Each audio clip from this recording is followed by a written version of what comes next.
Of are you a Leon simp? Uh, What Resident Evil? Also, hi chat. Welcome to the Hello, chat. stream. We have a guest. Why? I just have their Fuji Tech, their Discord PNG up. that's a pretty good Discord PNG. I'll go be real. Yeah. To answer your chat's question, I have not played Resident Evil enough with Leon to really form an opinion. The only Resident Evil I played was Village, which I've been told was one of the worst ones, so I need to play some of the older ones. Village, one of the worst ones. What the fuck? That's what I was told. Even though I really liked some of the plot of the game, I was told that Village wasn't that good and that I needed to play more original Resident Evil. Village is the best Village one is if you good. don't like Resident Evil.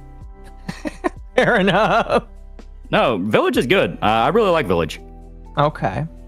Yeah. Okay. Fair enough. Yeah, that was the only one that I've had the chance to play because when I was a kid, my parents monitored what video games I was allowed to play. So I got to play Mario and Zelda. Didn't get to touch Halo till about 2 or 3 years ago. And so horror games are something that kind of came about when I became a VTuber because my friends were like, if I buy you this game, will you play it? And I was like, maybe. And then they bought it and I felt obligated to play it.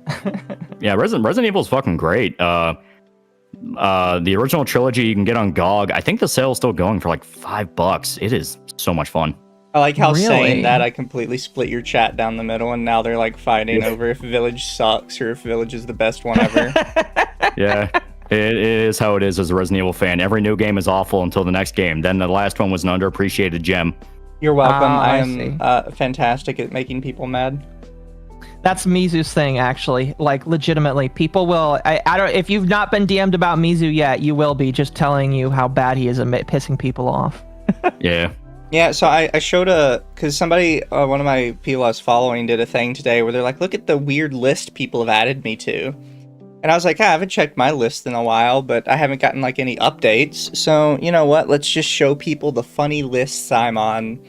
And I open it up, and apparently people have still been adding me to list. Twitter just hasn't been informing me of it anymore. It doesn't tell you anymore.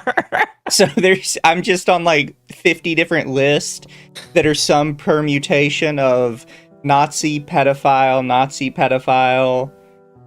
just all the way down. And then I saw one that threw me off because the person only put me on one list. It was still like, it was called like blacklisted pedophiles. And I was like, and the person who made it was called like a production company. So I was like, there's no way it's a production company, right? But it would be weird for like one of those bot accounts, one of those scam accounts to actually care enough to put people on like list, right? So I pop it open and they are an actual VTuber consulting company. And they actually do have several people under like that have worked with them already. I don't know how much they charge. I didn't find it on their website, but it's whatever. But on the list they put me on were only 4 other people. One of them is a nobody as far as I can tell. The other one is Wasn't Shondo on it? yeah, don't ruin my stories. I'm going in order. Sorry. One of them was like some kind of VTuber merch company called Luwud. It's hard to like pronounce it. It was like Luwud. And then the other 2 were fucking Shondo and Saba. So I hear production company, I just kind of immediately assume like, what, are you gonna look it up and fucking Steven Spielberg considers you a pedophile? Oh gosh. Something like that. And it threw me off as like, you put me on a list with Shondo and Saba. You thought I was important enough to be included in your slander of them. Okay. What did you do to them, Mizu? How I don't did you know who hurt they this are. production company? I don't know who Because they like are. I looked at the follows because we have a lot of weird, crazy people that talk about us, and none of the people that they follow or are followed by are people that I recognize in the least bit. So they're just some random Twitter haters. He's so weird. It is. What did Saba do to them? So that was a funny thing. Somebody who follows me started looking down through their page to figure some stuff out, and they just have like these weird, psychotic, all over the place tweets about Saba. Mm-hmm. So they had one where somebody drew Saba lifting up her top, and she's got like gills under it because that was a common way to draw Gura for the longest time. Of course. And they replied to it, "Thank you for drawing her age appropriately." Then there's another one of Saba wearing like a skimpy racing outfit. Putting this racing Saba on your PC or car will make you go 20% faster. They replied to that one, "Thank you for drawing her body age appropriately." There's another one underneath a Saba like picture that somebody drew. I can't see like who drew it, but it says, "At Collective Shout, what are your thoughts on lewd entertainers like Belle Delphine using virtual avatars to pretend to be lewd preteens?" And then they include a picture of Saba. So this is how we find out. This is how we find out who Saba actually is.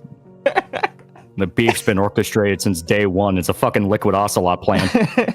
I think the one that threw me off the most is somebody did an AI art of Saba and Gura in little yellow raincoats, and it's admittedly good AI art. It actually looks really cute.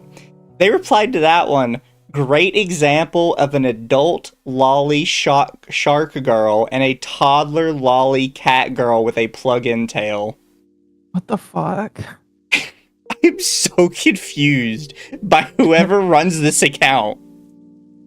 And it's just some random VTuber consulting firm. Yeah, like, I'm so confused. That is so weird. Yeah, I mean that's a little bit too much there in the sense of when the words toddler and butt plug are in the same sentence, like you feel uncomfortable. I was gonna go as far as to say you're probably gonna know what hell feels like when you get there, but you know. Yeah, I feel uncomfortable just thinking that. Yeah, I'm so confused as to like what this company is. You guys even asking like what do they consult on? Probably your state's age of consent laws. So if I actually scroll down on their page somewhere here, as far as, because they announced like, oh, this is a weird thing to do, by the way. They said something like, we are announcing that we have completed our contract with the VTuber so-and-so. These are all the things we did for them. And I'm like, I mean, I guess that technically advertises you, but that's weird as fuck. Yeah. So, top of their page, offering free coaching, branding design, and other assistance to wholesome VTubers and PNG tubers, free and post debut. And then they have another one that it doesn't even it's not replying to anything, but it says examples, character, brand merch, design advice, marketing, advertising strategy, fundamental streaming coaching, skill assessment and guidance. Disqualifiers, 18 plus only, no minors or equivalent, lewd art hashtag, Discord channel or merch, visually present as a minor, i.e. Saba is not okay, Gura is okay, or mature Twitch channel tags. Interesting. Mizu, I'm gonna send you something. Your special boyfriend. I apparently got some more information about those DMs. This account is so fucking weird. And keep in mind, chat, they put me on a list, a Twitter list called blacklisted or pedophile. Twitter's been a strange place last few years. It's only getting stranger. It is. Yeah. If you have Lolly or Shota in your name, you must be a Nazi pedophile, I guess. Well, it's like it's this thing where like every other week now, despite this shit getting as crazy as it is, people are getting outed for more and more shit. Like what was it, like just a day or so ago, a bunch of conservative e-girls were getting outed for like dating black boyfriends, and they were all holding it over each other. Yeah. And like they're all like calling each other race traitors, and it's like, how the fuck did we get here? Well, my question is like, why do you care? Who cares if they're black or white? If they're conservative, they're good enough, right? Maybe I missed the missed the boat for that, but I guess that's like a big deal to conservatives now. Really quick, two things. First, Occo, do they clarify when this was said and why they are like blacking out his name? I was told that this was sometime after Vex fired him. That's all that they know. They don't know the specific dates. Well, I mean, yeah, because he says fired, but I don't like. Yeah, that's that. They don't know. It's sometime after that. So where did they get it from? A friend who told them to stay away from him. And am I allowed to share it? Which I probably should have asked the first time, but like. And the second thing, because y'all already brought up the conservatives thing, did you guys see that the conservative girlies were fighting today? It's Which been ones? like a week straight of everyone fighting everyone. I saw it was like Pearl Davis. And what's funny is I already knew that Pearl Davis was like a coal burner. And it's just like, why do you guys care so? Is it like, again, is it uncouth for women to date black men? Like, I just don't understand it. So, what happened recently is one of the conservative girlies got married. And I don't know why this pissed off like all the conservative girlies, but for some reason they just kind of like started being like shit to each other. Mm-hmm. So like one of them, her name is like Sarah Stock. She posted a picture with her wearing a ring, and it just says "I won." It's like literally just a picture of her hand, and it's got a ring on it. And then another one of the congratulations conservative girlies, Emily Saves America, replies the ring size, and then puts a skull emoji. She's like trying to shame her for like the ring size. So then this person, Morgan Ariel, quotes that and says, "You give it up for free, ho. Might want to sit this one out." I'm sorry, what? Pearl Davis replies to her, "Morgan, you're a single mother with a public video admitting you have HPV. You may want to sit this out too." And she replies, "You suck black dick and probably have AIDS."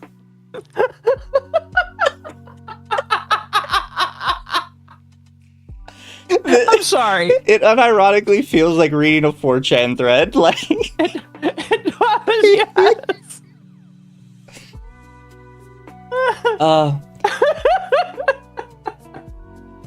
Another one of the women says something. I don't remember what she said because I only got the picture of Morgan's reply. But Morgan's reply is, "None of that is true, Emily. But unlike you, I don't lie. So here's some facts. You got fingered in the middle of a hotel lobby at a TPUSA event while everybody watched and there were families around." See, this is sitting there right out in the open, and South Park is just doing the whole Trump is Saddam bit. Like, there's a fucking gold mine that they're not touching. Yeah, I would much rather see a whole bunch of white conservative women on South Park arguing about black men. That would be perfect. Well, you know, it's like this whole thing of, oh, we're going to be taken seriously. We're the rational side. Facts don't care about your feelings. And they're arguing about like getting fingered at fucking political events and shit like that. It's like, idiocracy is real. Idiocracy is real. We're living in idiocracy. Oh, I just watched that movie actually earlier today because it's free on YouTube for premium users. And I was like, holy shit, this is actually real life right now. I feel so secondhand embarrassed from watching this. Yeah. Oh. Imagine what would happen if Matt and Trey discovered Nick Fuentes. They already made reference to Nick Fuentes. There it is. Shoe on Head got like a couple random ones from it. Did you have a different one? Yeah, Emily replies to her, "Morgan, your baby daddy abandoned you. You're raising a bastard child. Somehow you think you're better than me. You give it up for free, got left in the dust, and now post rage bait on X to supplement the inadequacy of your monthly child support payments." And wait, who was that to? That was to the Morgan girl. Oh my gosh, that's insane. It's so funny. It's so funny. At this point, I can fully believe the nukes will launch simply because a woman got catty enough in the office. It's like, Jesus Christ. Keep in mind, all of this happened because some woman just posted a picture of her hand with a wedding ring on it. Yeah, it's like the whole fucking landscape now is like, Jesus Christ. Everyone's gone insane. There is literally like no other context. It's just somebody got married. Like that's the thing that's really funny. It's just like, can't we be happy for a woman that posted a picture of the ring? No, we have to whore ourselves out and get attention. In my head, I was just like, I thought the conservatives were busy fighting the Democrats, but I guess since they won, now they have to find new reasons to get attention. Turns out getting the Epstein list is hard. Therefore, we will just tear down every other woman in the office. Didn't they complain about the ring being too small? Yeah, somebody tried to judge her for the ring being small. And that's kind of what kicked it off. Is she had her ring, and then somebody says the size of the ring, dead. And then people just like started flinging like back and forth immediately. Oh, that's hilarious. So it all kicked off because another woman didn't like a chick's wedding ring. Jesus Christ, that is a woman argument. Yeah. Also, and you mentioned South Park. I wanted to say this because I replied to somebody about this today. I tried to enjoy the new season. It is fucking horrendous. It is terrible. Like, the only jokes that aren't just, here's a real thing that happened, isn't that silly, is the Trump-Saddam thing. But it's literally just repeating all the Saddam jokes they made 20 years ago. I've heard all of them. And like I was saying before, because I was talking about, when, my stream was going for you guys showed up, was the Trump stuff feels especially just kind of sad because they want to have Trump sue them because they want to make a big story about how Trump sued them because they pissed him off so bad. But the problem is they're doing it because they thought Trump sued Colbert to get that show canceled when that wasn't why Colbert got canceled.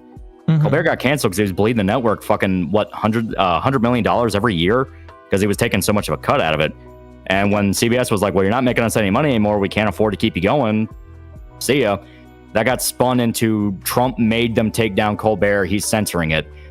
So they're operating off this like fucking thesis statement that if they can piss Trump off enough, they can get a reaction out of him and get him to sue them, which is why it's kind of been blown up in their face, where you have like JD Vance laughing at the fact they used one of the edited baby face pictures of him. I think Charlie Kirk was like praising the cameo he just had with like Cartman pretending to be him. Like it is this thing where when your entire tactic revolves around getting the other guy mad and getting him to react first, all he has to do is not react, and then you look more ridiculous. Or say it's funny. Or say it's funny, which is I felt like Trump. So that was his response, is just to say, "Oh my gosh, this is really funny." Basically, yeah, that is awesome. So I do have to say this because somebody in chat says new season may not be funny, but the people seething about Trump stuff is.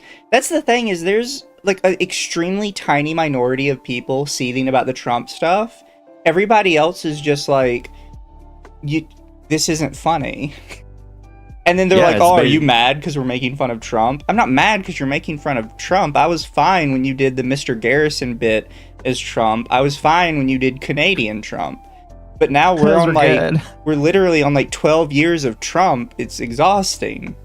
Do something else. Yeah, like a guy in my chat pointed out, like Vance was on Twitter saying, I finally made it. He was happy he got a cameo. So it's like... Exactly. Yeah. Yeah, the Trump joke is nearly old enough to enter high school at this point.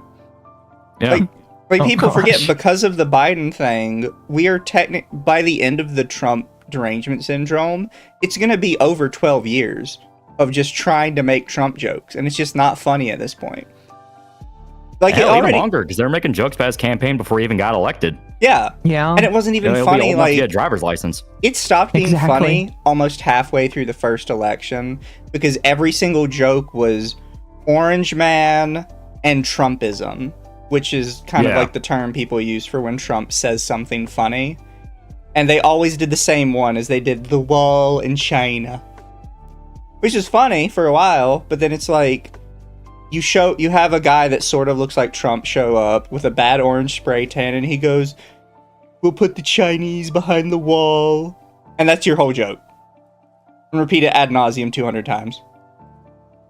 Say it for the next, 12 years. Ugh. I will say this, Mr. Mackey joining ICE is actually pretty damn funny. Yeah, I like did there's see some that. jokes there. Yeah. That was funny. It's like you're Super- getting deported, okay? Yeah. Like there are Superman's some gonna jokes deport there. you. But then there's other stuff like because isn't the newest one Clyde starts a podcast and it's just rage baiting people intentionally? Yeah. People are saying that Clyde is the one that is meant to be like Nick Fuentes. Yeah, and the only good joke about that is like Cartman realizing that everybody is calling all the names they call him to Clyde and him like having an identity crisis. But all the stuff with Clyde, because he even says it like right at the start of the episode, yeah, I'm just rage baiting people because it makes money. Was that the joke? That people rage bait for money? That's barely political commentary. That's like what your channel is. That's partly what your show is. Yeah. Like, I feel like you lack self-awareness when your whole bit this season is, let's see if we can piss off Trump to make money. Yeah, like, you know, that's kind of the irony. You know, it's like, oh, we want Trump to get so mad, we want him to sue us, And then in the same breath, it's like, man, aren't people who exploit politics for rage bait and money shitty? Yeah, it's like... Yeah.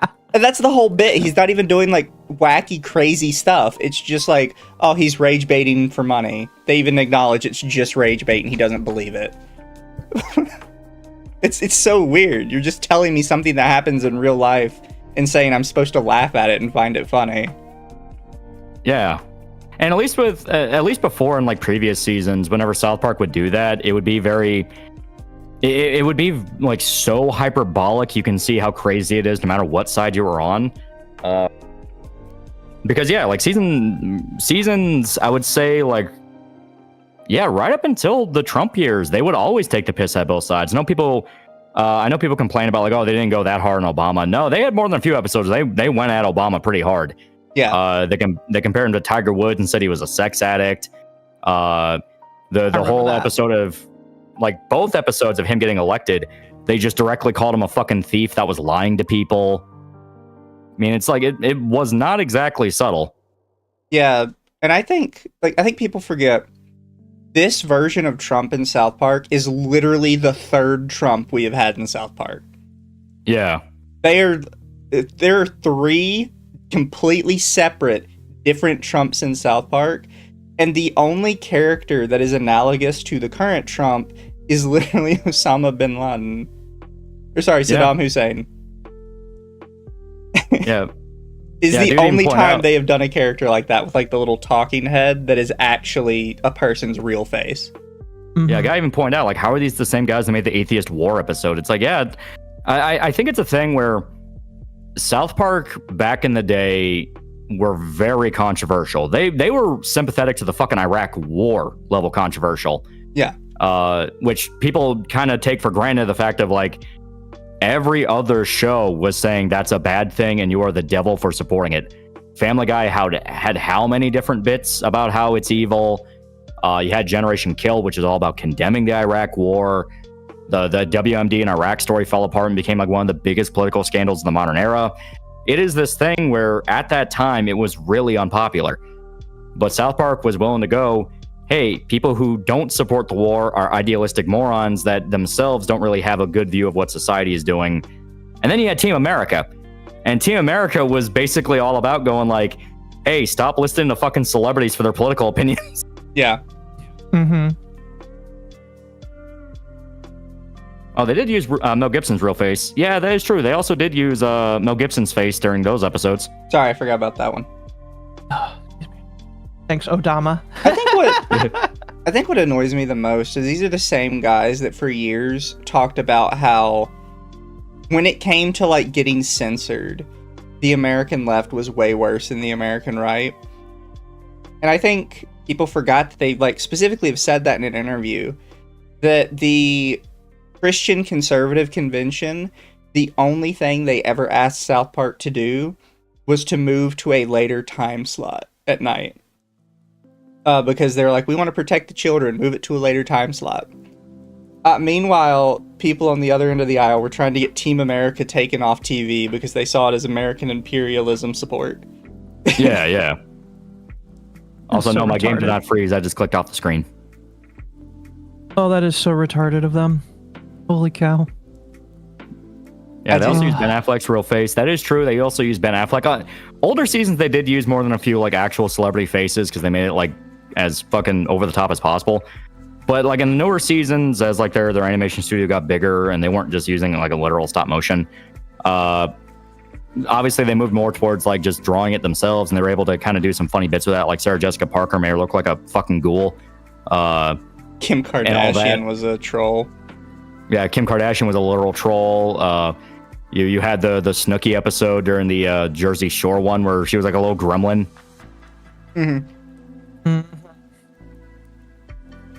Who's this guy? Where can I follow him? I'm Mizu Tamari VT. Yeah, these are some male VTubers, aka an endangered species. We're hiding them under the floorboards. Oh goodness. I technically I call myself a Baba Niku, kind of like Porcelain Maid, but I don't know if anybody likes Porcelain Maid, so I try not to say that too often. He's just like the most famous one. Yeah, don't worry. If Christoph Waltz comes over for a chat, I'll make sure that he's not going to find you. Okay. Which Guys, I'm muted. I'm selling him out first chance I fucking get. Which season of South Park do you consider the peak of the show? I don't really think they ever had a peak. It has ebbs and flows. I've not watched a lot, but it has ebbs and flows. Yeah, ebbs and flows, and just like how one day the planet is going to heat up so much that it immediately has a heat death and freezes over, I believe South Park has hit their ice age.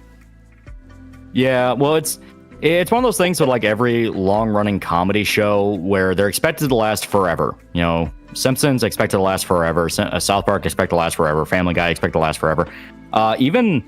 Even shows like It's Always Sunny, which kind of started off as like a satire of sitcoms themselves, kind of fall into the exact same trap of people always want that to watch when they get home from work. You know, it's the quintessential 5 p.m. TV show. And because of that, they're just expected to go on forever. And with a sitcom, how it is, you know, where a sitcom is situational comedy, all you do is just think of a scenario to throw the characters in. But eventually, even with a premise as open as that, you just kind of run into the problem of people get old, they get tired, and they're like, can I please stop doing this? Yeah. I mean, it was, I think one of my favorite long-running shows was Malcolm in the Middle. And it's just like, it ended eventually. And it's just like, there is a point where shows, it's just like, this has gone on way too long. I feel like we need to let everybody grow up and go to college and be done with it, basically. Yeah. The ironic part is like some of the best South Park seasons were when it was on for a while. Seasons like 1 to 4 are very simple and very tame compared to what South Park became later. But like seasons, I'll say about like half of season 6 all the way up to like season 13 were like the golden age of South Park. They had like some of the best episodes ever. That's where you had like Make Love Not Warcraft, the Damn episode, Imagination Land. Like it got better in like the mid to late 2000s. And once again, when that fucking Trump hurricane hit the world, everything just started feeling a lot more like, you can tell they're exhausted. They don't want to do this anymore. They're reaching that level of like, oh, we're still doing this? Can we not do something else? Yeah. Speaking of the Make Love Not Warcraft, do you remember that Pirate Software would always say it was based on his dad? Yeah, and that was complete bullshit because like all the guys who were based on it came out and like talked about who they were. Like the actual guy, the dude who has no life, apparently that was actual. I'm trying to remember the story. It was like an admin that worked at Blizzard that was like a massive South Park fan. So they kind of like, you know, was like a tribute to that guy, include him as like the main bad guy in the episode. It's like you can track down who every single person that works at Blizzard is supposed to be. Yeah. See, that's the problem I have, is I think Thor knew that there were people that were stupid enough that wouldn't actually like go against his word, because he's the guy that works for Blizzard or worked for Blizzard. He's a second generation Blizzard employee. The first which, you know, second 10 years generation ago, Blizzard employee. But respect, you know, on 10 the years name. ago, that's something, but nowadays it's like, oh, so you work for that company that stole breast milk, right? Yeah. Yeah, I that's one thing where it's just like, I understood the allure of having a guy that's just like, oh, I'm a game dev, I'm working on my own game, and I'm a second generation Blizzard employee, and my dad like was one of the first 10 like, I can understand how that sounds cool, I just don't feel like it's as cool as a lot of people think it is. And Yeah. once you peel back the glasses, it's just like, I don't know, man. You kind of suck, and the company you worked for kind of sucks too. I don't know why that's like such a big deal to you. Yeah. You want to know a way you can say it to just like immediately shoot that down? Mark Kern has more Blizzard game dev rep than Thor. To his credit, he worked on World of Warcraft. Yeah, He did. He did. and to his credit. granted, it did shut down very soon, but he did actually go on to produce a second game after World of Warcraft that was technically finished.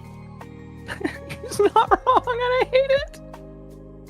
Thor still has like 30 minutes of a bad Undertale clone after 10 years.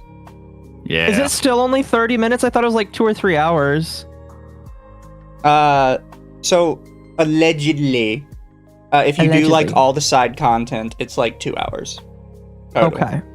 So Which, a little bit of a ground zero situation in that on paper you can beat the game in 20 minutes, but if you complete everything, it's actually 60 hours long. I see. Yeah. Just like those JRPGs he really likes to emulate, or Undertale. also allegedly, he's done so little updates and so long that he's just re-uploading the same thing to Steam with new like patch notes. Yeah.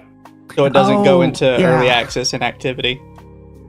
Yeah, I thought that was so. I don't know if many people know the story behind that. Steam introduced this thing sometime last year, like towards the end, where they were basically like, if a game is not fully released and it doesn't receive updates for a certain amount of time, we're gonna put a tag on it that says this game has not received updates in X amount of months.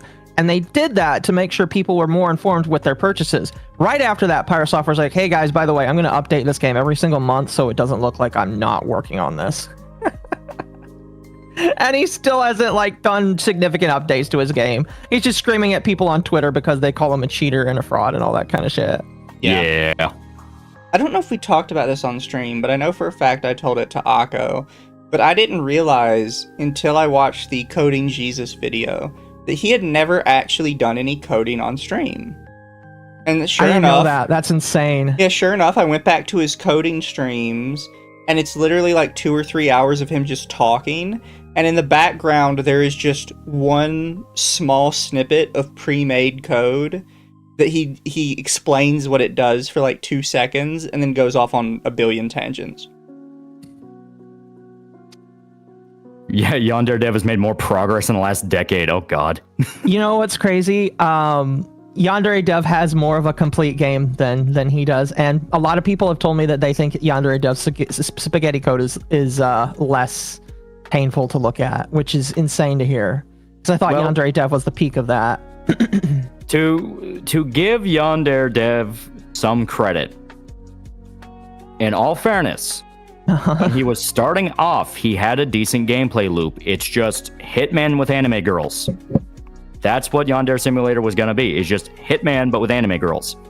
Yeah. So the only thing that really kicked off the issue was the fact of, you know, what game was he playing that week? Okay, I'm going to rip off that gimmick.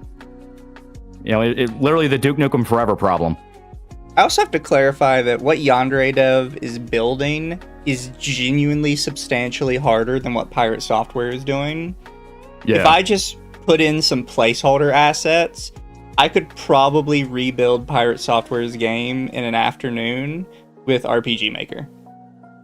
Well, fuck. You know, I watch Manly Badass Hero a lot because, you know, he's a really good channel if you want to find like really obscure, like little indie horror games.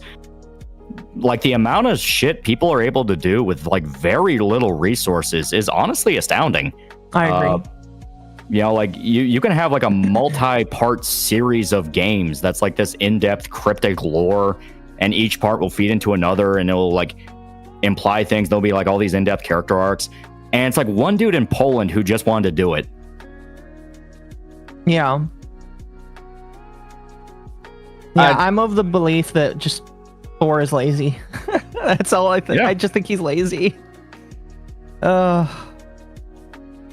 to put this in perspective, Undertale and 4 chapters of Deltarune released in the same amount of time Pirate Software was working on Heartbound. Yeah. Yeah, that's the other crazy thing is like Deltarune has 2 chapters released, and I think his plan 4 is like chapters. 6 chapters.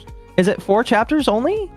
No, he's Yeah, 'cause chapter 4 released came 4 out. chapters currently. Yeah, no. What I meant was I think his plan is to have 6 chapters total for Deltarune, Yeah. which, like, 1 chapter alone, even though it's only a couple hours of work, it still feels like a third or half of an Undertale, which is already a decently long game. So I feel like he's doing good work with Deltarune, and it's just like, Thor, what the fuck is going on, man? You're making millions of dollars fucking a year. Why can't you finish 1 fucking game? Yeah. So Excuse me. Deltarune has technically been in development longer than Undertale. However, the first 2 chapters got released in 2018 and 2021, which means the next 2 chapters took him like 4 years to make. Okay. And it's also important to note that Toby, during the time that he was doing Deltarune, made Undertale, like, in the middle of it, and he works for Game Freak on music. That's right, because he does make music for Pokemon. That's right. Yeah. Yeah, I think it was over like part of his contract where he wanted like full creative control over the music. I will say, his songs for Pokemon Scarlet and Violet, was it Scarlet and Violet is the new one? It was Scarlet and Violet. Not Yep. very good. Yeah, Mizu doesn't like the final boss theme. The best music in Scarlet and Violet is Penny's theme, and I swore to God Toby had made it, and then I had to check the credits and he didn't, and then I was disappointed. It's a good theme. I really like it. It was Sword and Shield. No, he made music for both. In Scarlet and Did Violet, he do both? yeah, he made Okay. some music in Sword and Shield. I don't remember exactly what he made. I think he actually made the main battle music in Sword and Shield. I'd have to double check. But he also, for Scarlet Violet, he made like 6 or 7 songs. And the most prominent one was he made the final boss theme for the Professor fight. I thought it was a decent song. I guess a lot of people just didn't vibe with it, though. I don't hate it. It's just not that great compared to some of the others. Fair enough. Well, hell, do you want to know something that just kind of like hit me right now? Like, in the amount of time, because Thor's been working on that game for what, 12 years now? Yes. So, fun fact, did you remember that MatPat covered the game, basically called it the next Undertale, and there was actually a mini... Do you remember that controversy? Because, like, a lot of people was on Thor's side, and now it's just, like, in retrospect, it's like, yeah, it's just kind of funny to think of. Yeah, Anyway. and I think that was like pre-COVID, wasn't it? It was like before 2020. It was. All there was like chapter 1, and like Thor was like, oh my gosh, I can't believe he just made my game nothing but Undertale 2. Yeah, but think about it like this: like in that amount of time, 12 years is a very long time in game development. Like as much people want to look at the AAA industry and say otherwise, like 12 years is a long time. Fucking Scott Cawthon kicked off Five Nights at Freddy's in 2014. I think so. Yeah. And in that time span, granted, those games are very simple and very short, but he made an entire fucking franchise in like 2 years. Yeah, that's very fair. I mean, like, if you're here's my thing. If you're passionate about something, you actually want to make something, you'll get it done in a short amount of time. Yeah. So, my thought process is that Thor is just not passionate about it anymore. And I think people would be okay with that if he didn't have commitments to actually finish it for people who paid for the game.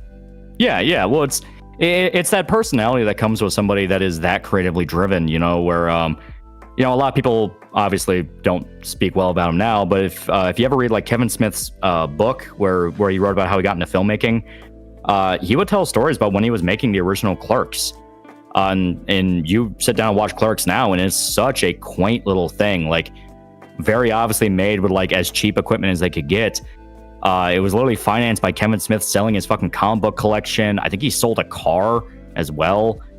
Like he was doing everything he could to get it out the door, no matter how little he really had to work with. The place that it's all filmed at, the actual like store, was literally the place he worked at. He just filmed during the nights where it was slow and stuff like that. So you have people that are that creatively driven where they're always looking for the way to get it done. Not how do I get more money out of this? It's how do I get it done? Yeah. Yep. Also, chat, I double checked you. Yes, Toby Fox did technically make a song for Y2K, but he only made one called Into the Mind.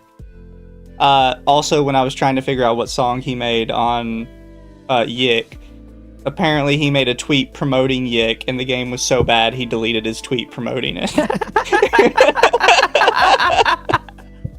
Royan bought me Yick. I still need to play it. I've been told that it's a horribly good game. I think there's like one YouTuber who says that, and I think he's coping because he spent like 70 hours in it, and he needed to come up with an excuse to not blow his brains out. Okay, fair enough. Also, I'm all sad now. I got to the liquor reveal in RE2, and the FMV cutscenes haven't been working right, so everyone got screwed out of seeing the liquor. Oh no. Fucking bullshit. Also, real quick, I don't have a good transition for this. But did you guys see, and this was on my thumbnail for the stream, that the VTuber Awards will not be happening through We Play Studios because of Russia-Ukraine? Yes. The most unknowing of things to cancel the VTuber Awards is the Russia-Ukraine conflict. Isn't that going to be over in like a week? I don't know, actually. I've not been following it. It's been going on for so long. They just had some fucking like premier or someone from Russia who came out of negotiation and said, oh yeah, no, we are really happy with the terms of this deal. It's like, I swear to God, if this gets canceled like a week after that whole thing blows up, that'll just be... I'd be fucking pissed if I was Fillion. that would just be the cherry on top of like all this nonsense. Yeah. So, for those of you who don't know, Fillion runs the... Also, shit, I forgot. Let me go back and get his picture. I will have to add, it's not just Fillion who runs it. Technically, Shy Lily is like a co-star of that as well, but I think Fillion is like the big one to start it. I need to... Also, give me 1 second. I will be right back. This is probably going The to... Russian Federation has already announced they're withdrawing immediately from Ukraine because they lost their support from an ADHD VTuber. Yeah. Well, because... Go ahead and quickly clarify, chat. Fillion has no affiliation to Russia-Ukraine at all. What they are mad about is Fillion collabed with a Russian VTuber. And that is it wasn't a political collab. They weren't discussing the war between Russia and Ukraine. She collabed with a VTuber who happens to be Russian, and people got really pissy about it. So I did want to ask, because I imagine you've looked at this just a tiny bit more than I was able to, because like there was a lot of conflicting stuff. One person said it was Smugalana, and I was like, there's no way it's Smug. Another person said it was a raid from a Russian VTuber. No, and there were two VTubers that it was alleged to be. Some random person said it was Smugalana. There was one specific VTuber who is actually collabed with her, who happens to be Russian, who everybody just assumed it was. However, a bunch of people started throwing out the name X-Cam-Yish. The only relation she has to this X-Cam-Yish person, the only public relation at all, is they raided her stream exactly one time. Okay. So I don't know why people think it's them and not the person that she was like actually on stream with. I think that is a lie that her detractors came up with, because supposedly the X-Cam-Yish person is an actual like Russia did nothing wrong sort of person. Okay. So I think that's why people tried to force them to be the association so they could sort of have a stronger argument. But it's like they just raided her. Game of telephone, yeah. Where it's like you have the original story, then people obviously want to warp it, make it sound worse. Then eventually by the time it hits the fourth or fifth wave of people, it's not even the same fucking situation anymore. Yeah. Yeah. But supposedly all this didn't even happen recently. Apparently this is a couple months old now. It's just somebody just recently sent it to the We Play Studios people. And they're like, okay, We Play Studios is discontinuing its work with the VTuber Awards and will no longer be involved in its production. The decision follows action taken by the event's host and founder, cooperation with the Russian community, which is not aligned with our values and position. They're gonna have their own award show. It just needs to be separate but equal. With blackjack and hookers.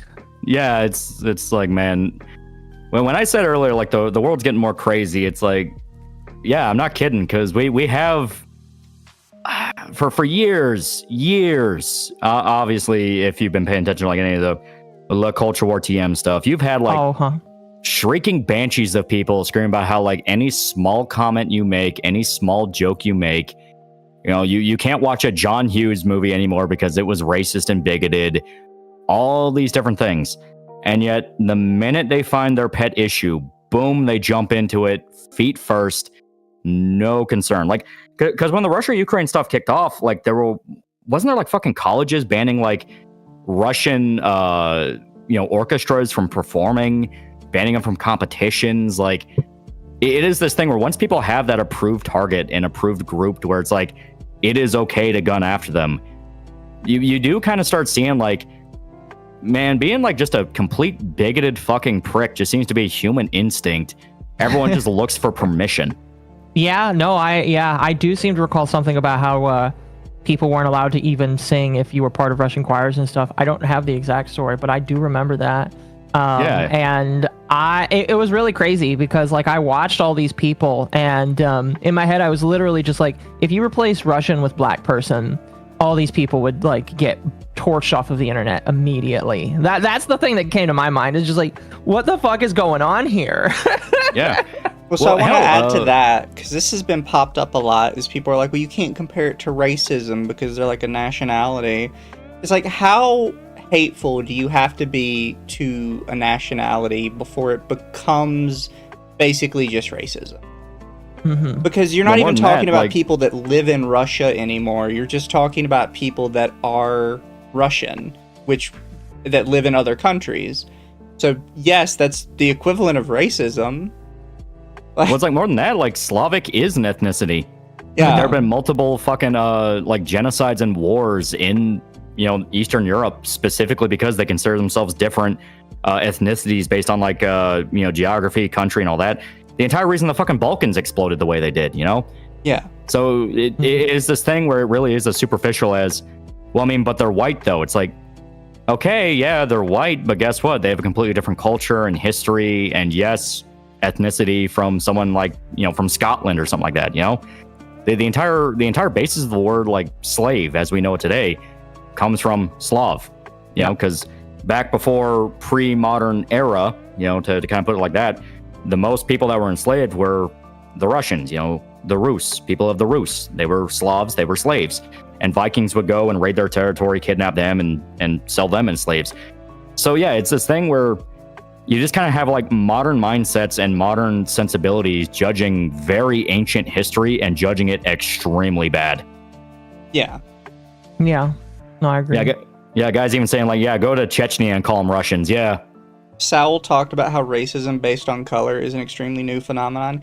It is, because think about it, for years, people would make distinctions between like the different types of Asian when directing their racism. Like the Japanese were more civilized, the Chinese were less civilized. When Italians first came over to America, Italians were not white, they were second-class citizens. Irish weren't even considered white until like the 1900s. Yeah, and they're like super white. Like color-wise, they're like super white. Yeah. Fucking redheads. And then you're gonna look me in the face and be like, no, it's racism is strictly just color-based. Like, I don't think that works. I feel like we're kind of cheating a little bit. Yeah, it is a new phenomenon, and it is almost explicitly used just to manipulate dumb people into breaking up into like increasingly small and specific groups. Because you see that with when you do pay attention to I don't know if like ethno-nationalist is the right term for it, because you hear ethno-nationalists, you just immediately assume like America First, Groyper type shit. But no, like it applies to like any racial supremacist type group. It can be like a black supremacist group, Asian supremacist, whatever.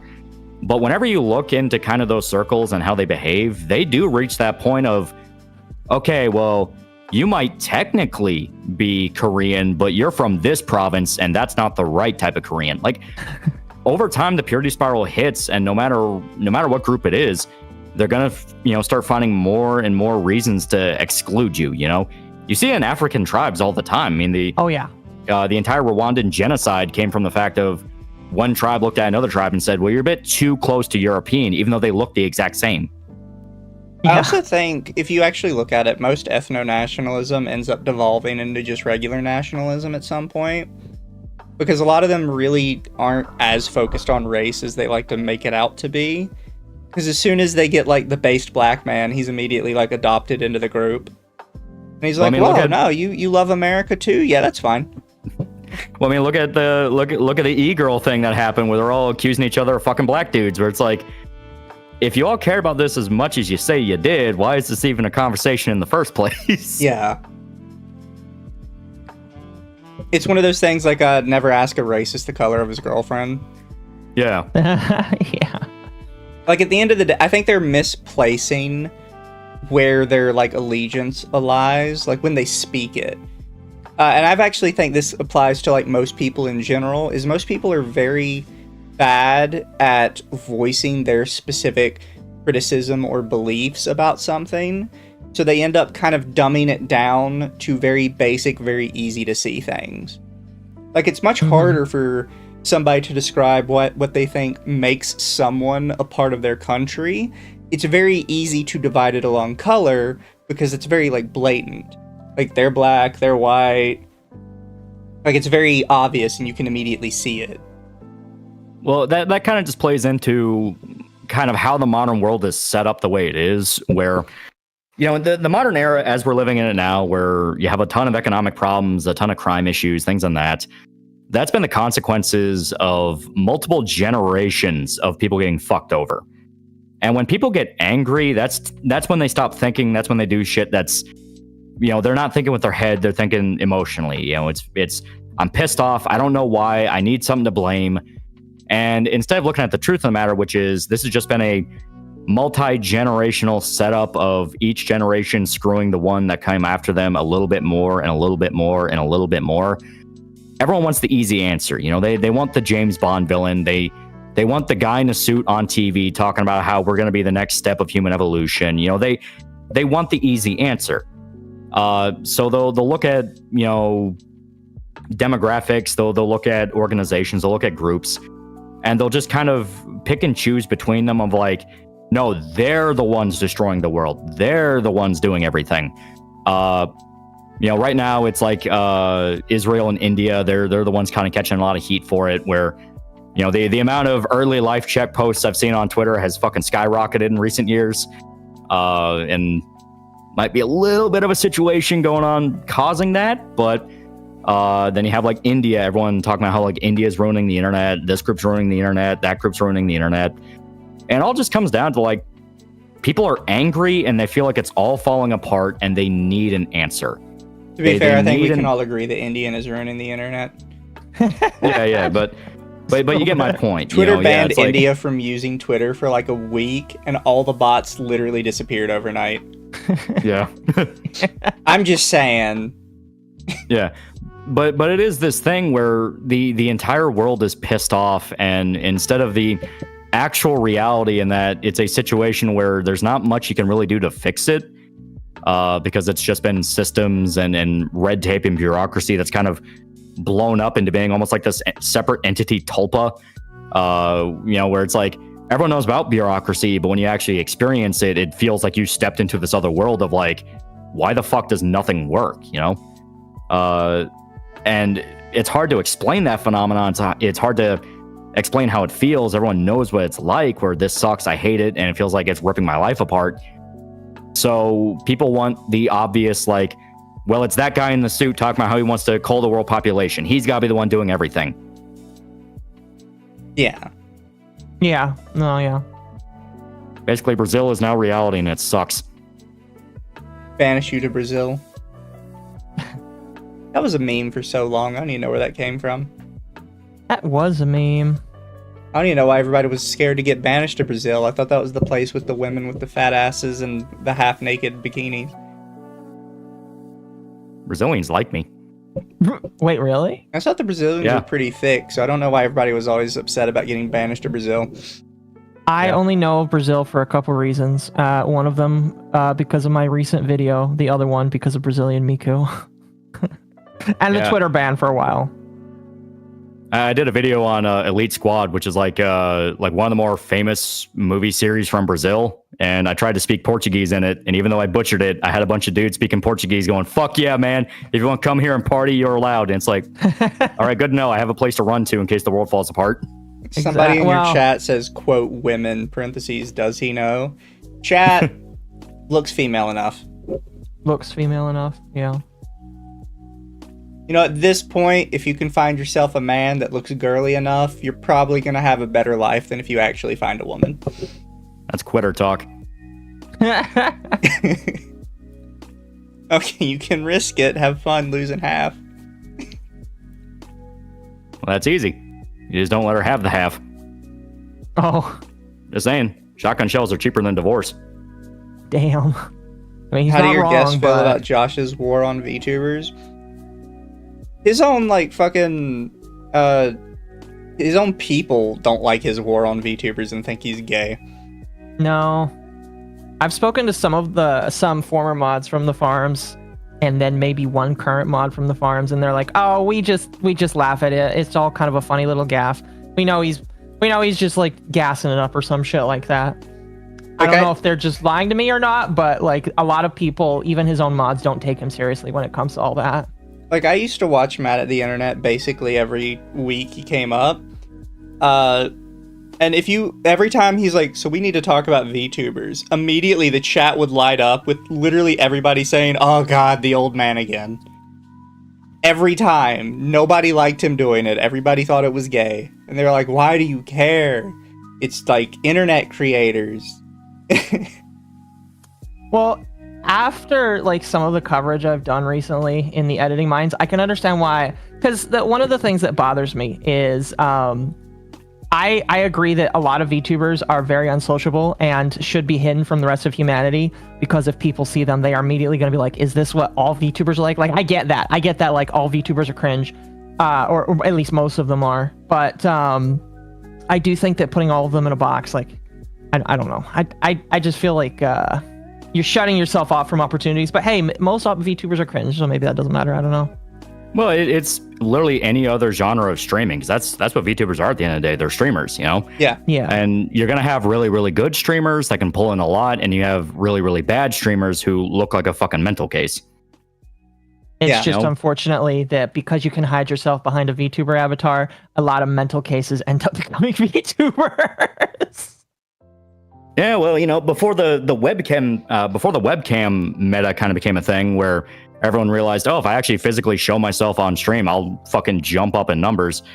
I have my own conspiracy theories about that, but the point being that obviously there was a time where people could just play the game on screen without showing a webcam. Like, I haven't shown a webcam, and I don't ever plan to, just because of the fact of, like, yeah, my ugly mug does not need to be recognized by any, you know, fucking people. Mm-hmm. But got a face made for radio. Yeah, quite literally, yeah. But it's this whole thing where, like I said, it kind of just plays into like the tribalism we're seeing nowadays, where everyone has to be part of a tribe. We just call it something else. We call it a community. You know, you're not just a streamer who plays video games. You are in a VTubing community. You know, you're not just a streamer who plays video games. You're part of the BreadTube community, the America First community, the whatever it be. You know, people want that group. They want that castle to hide in to avoid the bandits. And it's gotten to a point where everyone's looking at each other, and you just kind of feel like the whole internet just desperately wants each other dead. And not in a way where it was before, where it was like, you know, haha, funny shit posts and like old school 4chan shit. Like, it genuinely feels like if you gave any random person in any community the ability to completely gut the internet, remove all privacy, censor any single person that they don't like, 99.9% of the time, that random person given those tools will abuse it to high hell within a week. So, minor derail, just because I have to answer this question somebody in your chat asked, because there is an objectively correct answer to this. What do you consider the funniest moment in a non-comedic piece of media, whether it was intentional or not? There is an objectively correct answer to this, and it is, I did not hit her. I did not hit her. Oh, hi, Mark. Oh, gosh. Oh, no, that's been dethroned. No, that has been quoted so many times, and to this day is still quoted. I think it is objectively the correct answer. No. Have you seen the new War of the Worlds movie? Oh, gosh. I've heard that that's like a 0%. Oh, that's not even funny. To me, it's not even funny. It just looks really stupid. It is amazing. Really? Amazon's delivery service saves the world. And guess who produced the movie? What was his name? I can't remember his name. It's fucking Amazon. Amazon produced it, and at the end, Amazon is the thing they use to defeat the aliens. Oh, see, I used to be an Amazon delivery driver.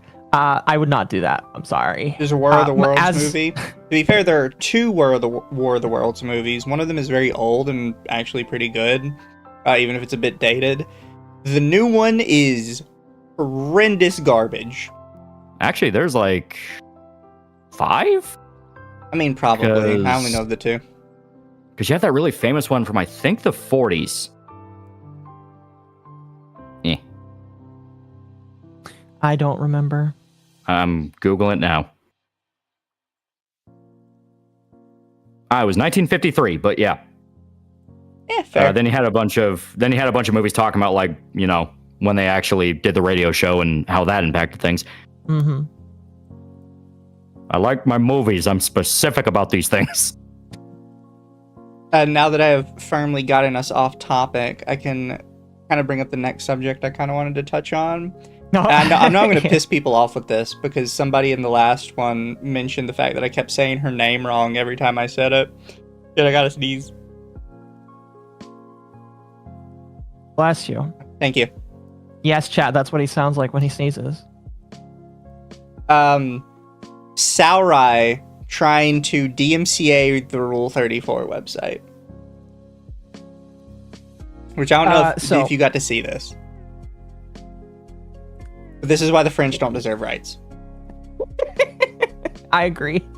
Among the English, I agree. I agree. So you're probably gonna have to do a little bit more explaining on this one. All I understand is she's a very sensitive French artist that gets very particular about people making fan art, and so she basically has DMCA'd anybody that's made fan art of her specifically. So that is not true. I don't understand. So what it is she has a very controversial history with fan art. A big one is she did a fan art contest forever ago, and in the terms and conditions of entering her fan art contest, she basically said that by entering, you gave her full copyrights to your fan art, and that even if you did not win, she could use it to make like merch and stuff out of it and resell it. Oh. So the EA method. That's very common with like big companies when they do contests, but we all acknowledge they're shitty for doing it. So when you're an independent, smaller creator, nobody's gonna like let that fly. They already don't like it when fucking what's a big one that does it? Hot Topic. Hot Topic does that all the time. And people get mad at them constantly. Artists always get mad at them for doing it. So when you're like an independent creator and an artist yourself, nobody's gonna think that's cool. They're gonna think you're a piece of shit. Yeah, no, I agree. And she constantly had a rocky history with fan art. That was just the biggest one. Okay. Yeah, like I understand being very protective of an IP. You know, like obviously you have something like just throw a name out there. You know, you have something like Expedition 33, very very popular game. You know, blew up, made all this money, and very successful and all that. So obviously, if someone just ripped out, you know, models of Expedition and wanted to make like basically a fan game of it, you know, where it's like, oh, I'm gonna make like a fan expansion of this.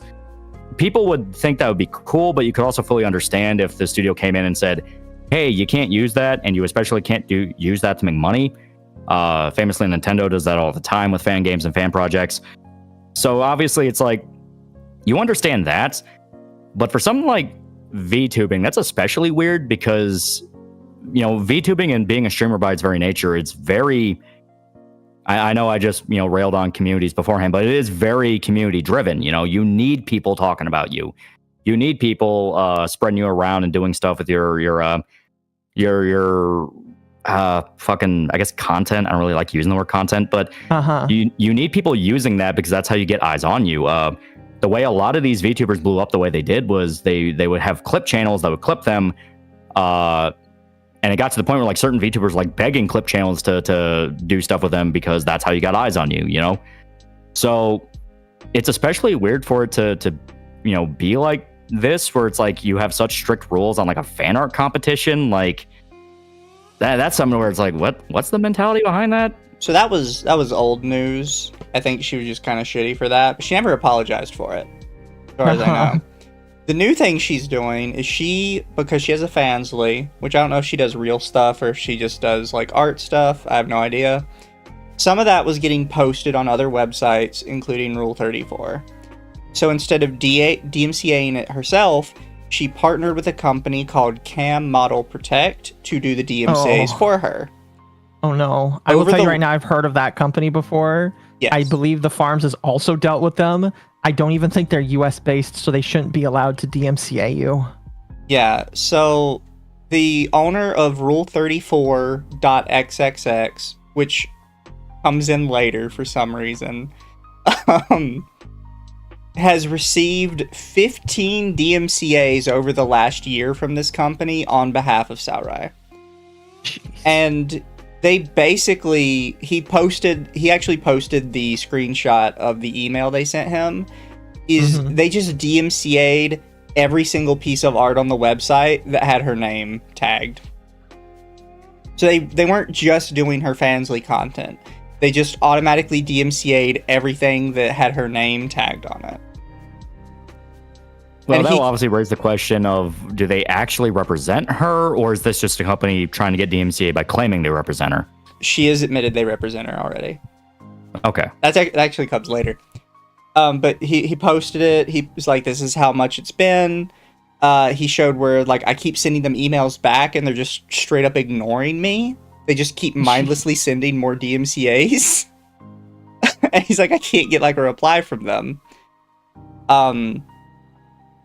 So, let me see if I can pop it out, or if I accidentally put her a little further ahead. I put her a little further ahead, so I have to find the post engagements from her. You're good. Yeah, because Saurai decided it would be a good idea to retweet him. Yeah, retweet him. So Saurai replies, a Rule34 user / mod. As far as I know, they're the site owner. Claims I file fraudulent DMCAs, yet many are works I commissioned or my own Fansly animations.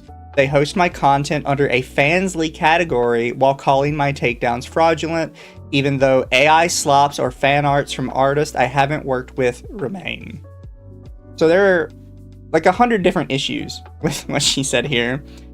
First off, the quote AI slops and fan arts remain because he refused to remove them. He posted the list of art that they requested to take down, and it included those. He just said no. So you can't use it, you can't use, well, you didn't take them down as an example of you not trying to get them taken down. So that was just dumb on her part. I don't know why she claimed that. She then posted an example image with like some censoring over it, and she underlines 2 parts of it. One part where it shows that it's in a tag called Fansly, and another one where they have a notice, and this notice goes on all of her pieces of artwork on the website, that says, the VTuber portrayed here files fraudulent DMCAs for all fan art of her. Which, to be fair, she was. What she left out in the picture is this image was posted like literally 6 hours before she screenshotted it. Oh, wow. It was very recently uploaded, And within that 6 hours, in the bottom left corner, which is hard to see, it is already tagged as flagged for deletion. So she didn't even need to share it.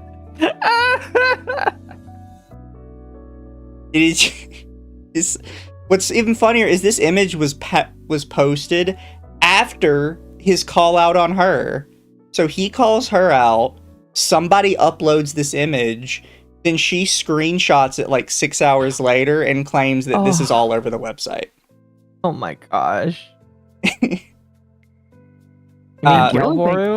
It really makes you wonder what even the mentality around this is. Like I said, like I really don't even. I'm having trouble wrapping my head around the idea of like why is this the battle to fight this hard? You know, it's like, you know, people are making fan art of your character because that's a very popular thing to do with VTubing. You know, it's people do that. It's once again a way people get noticed by people making fan art of your model and things like that. So I really don't understand where is like this nature of like, no, you can only do it on my terms comes from, you know? I'd also say, and this is something I don't think a lot of people understand, this has come up when we talk about video games. If people are going to pirate it, they likely were not going to go pay for it to begin with. Yeah. And if people are going to pay for it to begin with, they likely won't go and pirate it. Yeah. So you basically lose nothing.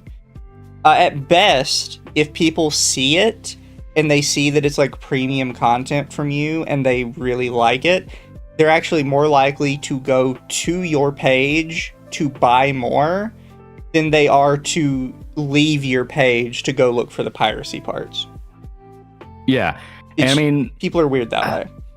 And I know this specifically falls under like it is like strictly Rule 34 stuff, right? It's not like just any kind of fan art. It's all just Rule 34. You can post safe for work stuff on it. Yeah. Well, I mean, like in this specific instance, she's only gunning after Rule 34 stuff. She is specifically gunning after everything that is on their website, and their website's just called Rule 34. Okay. It's not just their website. They sent DMCAs to multiple websites. Okay. Because, I mean, I can understand not being comfortable with having, like, not safe for work stuff. I know there was one big VTuber that outright said she didn't really like being tagged about not safe for work stuff. I just don't remember who she was. Fuck. I don't think she was FaZe, but it was somebody. And this was, like, a few months ago. And people were, you know, basically like, okay, yeah, you know, we'll keep it to our tag. We won't ping you about it, you know, that kind of thing. So I can understand that. But going as far as, like, a DMCA, that kind of leads into the obvious thing of, because you're making such a big scene about it, people are obviously going to look at it more, you know? Mm-hmm. Well, for her, she makes her own not safe for work and then uploads it behind a paywall on Fansly. She's not mad that there's like lewd artwork of her. She's mad that her paid for content got leaked on other sites, which is, it's gonna happen. Like, it sucks. But I don't know what you want me to tell you. Yeah, you know, once it's up on the internet, there will be a way. I mean, you have sites like Kimono, which are all about, you know, leaking Patreons and things like that. And hell, like all different like cheap porn sites that just mirror each other all the fucking time. It's like, yeah, I mean, that's a thing.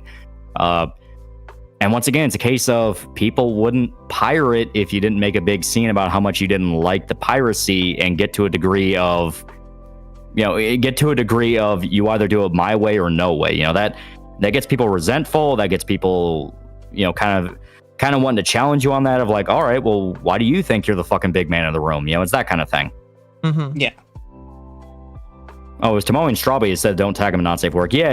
And people are respectful for it because they did it very politely. You know, Tomoe I know for a fact. Strawby I don't really know about, so I don't know about her.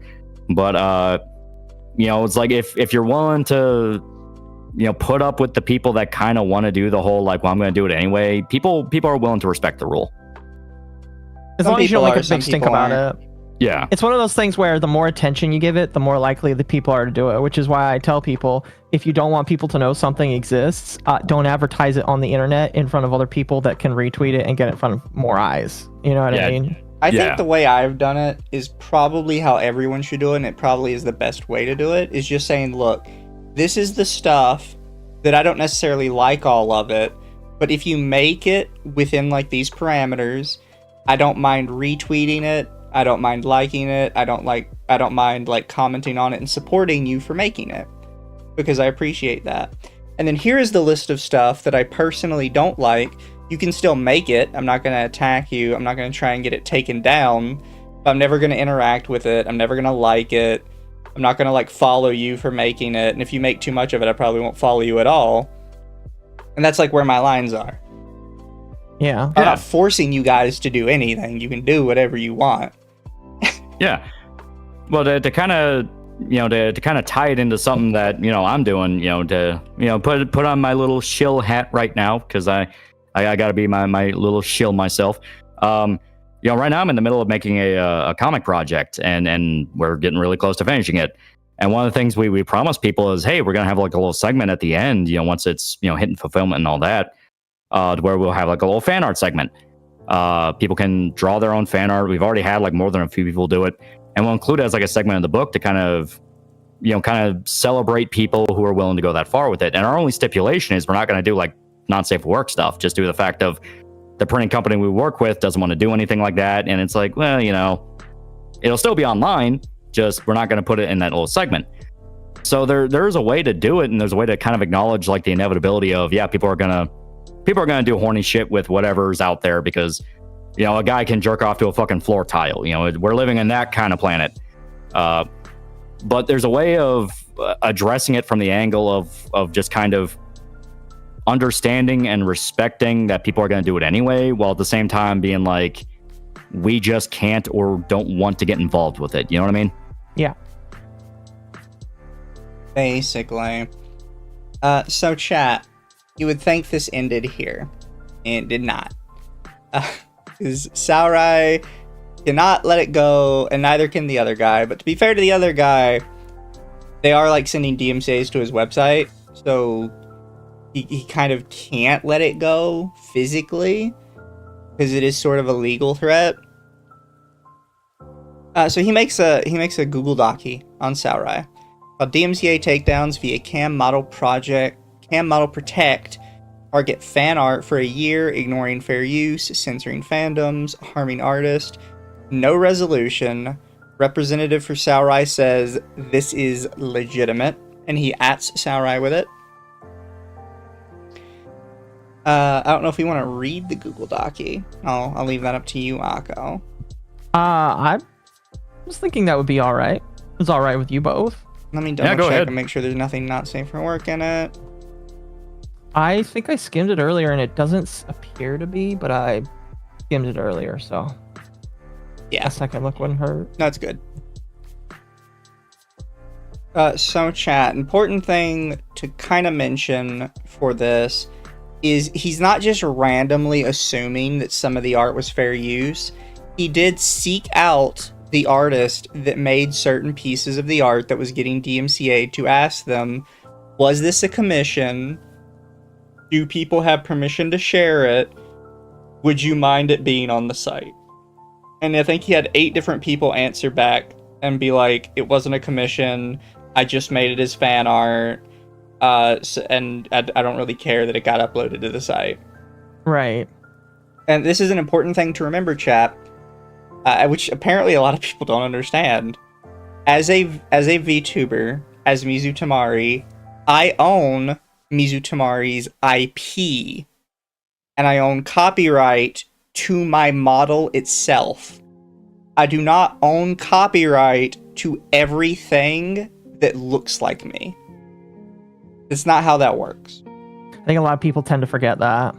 Copyright is very limited and is typically just the one specific thing. So if I make a piece of art, even if the character in the art is an OC that is completely unique to me and appears nowhere else, other people can make art of that same OC, and I can't do anything DMCA related or copyright related, because that's not how copyright works. Copyright is just to the singular piece of art, pretty much. IP is your intellectual property. Much more complicated. Ridiculously complicated. It is so irritating to sort through IP law. I hate it. Abolish IP law. Suffice it to say that a lot of times, if the company is big enough, if you drew something that looks like their IP, you're gonna lose. However, IP law doesn't work necessarily how those companies make it work. For a smaller person, you're not necessarily going to get fan art removed, because technically, legally in America, fan art should be okay. But for some reason, companies like Disney can just throw money at it and make it not okay now. That doesn't mean... What's funny is people tend to use Disney and Nintendo as examples for why that's the case. I think I saw somebody on Twitter arguing, it's like, oh my gosh, Disney and Nintendo moves fan art all the time, so it's okay. It's like, no, that's not how that works. You saying that a company can do this makes it okay. It's like, no, I would say that makes it even less okay. Yeah, typically Disney and Nintendo win because they're megacorps, and they just win. But I think it's important to know that there have been, because people love to bring up Pokemon fan games getting struck down. I can't think of a single case where Nintendo actually went to court over a Pokemon fan game. Not one. No? Nope. Every time what they do is they send a cease and desist, which it technically is a legal notice, but it also technically has nothing to do with the courts. It is basically just a piece of paper that says, stop it, or we will go to court in the future. It is not actually a notice of a lawsuit, technically. Yeah. Yeah, well, because that's kind of the way Nintendo operates with the fan game type situations. Is they send the cease and desist, and they kind of know, like, all right, you'd have to be in a courtroom with Nintendo, a multi-billion-dollar corporation. So if you do go to court with it, yeah, you're going to be drugged through the courts. So a lot of the time, people are willing to kind of just back off and go like, okay, whatever, and that's it. That's said and done. The only one we know for sure is in court with Nintendo, because it is one of those of, all right, come on, you're taking that a little bit too far, is Pal World, where they gunned after Pal World and said, well, it's a bit too similar to Pokemon, and the devs are like, what the fuck are you talking about? It's like, this is a completely different game from Pokemon. We just took inspiration from it. It's not the same thing. And then you see, like, Nintendo's trying to follow patents for, like, seemingly systems that just specifically seem to be written to fuck Pal World over. A bunch of crazy stuff. So, fun fact, me and Ava talked about this, because me and Ava, who has been on our show before, actually does a weekly podcast with me regarding legal matters, because we like legal stuff. When you are actually allowed to adjust a pre-existing patent during a court case. However, legally you can only make it smaller and more narrow, right? Yeah, and someone brought up the big thing is commercial versus non-commercial. If someone takes your IP and tries to sell it without a licensing agreement, fan art is in the wrong. Yeah, that's what gets a lot of the fan games. They open up like Patreons or donation pages specifically for their projects, which is enough of pressure on the mind to let it blow up, where you kind of have to do like a weird, I have a Patreon, but it has nothing to do with this project. I just post updates on it. It's a lot of dancing to get around it. But then you have cases where like some fan artists actually do try to put it on Steam and try to sell it, and obviously that screws them. It's a whole thing. Yeah, one of my favorite things is when someone was like making parodies of the Christian's comics. They would say, "Oh, I'm giving these away for free, but you get them as a free gift when you donate $20 to me." Yeah, you have to word it like that. Temtem exists and nothing happened, because Temtem kind of sucks. I say that as somebody who bought Temtem the first day it was in early access. Imagine, have you ever heard of Temtem, Lolly? I have not. What is that? Temtem is basically a Pokemon clone. The whole game is double battles, and it was supposed to be like a Pokemon MMO that was completely unique, and it was kind of average, right? It wasn't like fantastic, but it was kind of average through most of its lifespan. Then we got to full release. On full release, this small Pokemon ripoff had the audacity to raise its price to $45 and then add in like a $20 battle pass. Are you serious? Yeah. Tim does battle passes now. Ew. Yeah, that's Jesus. That's lazy. And like a couple months after that, they released like a really lazy Vampire Survivor like based on Tim to like milk it for more money. I think that one's like $20.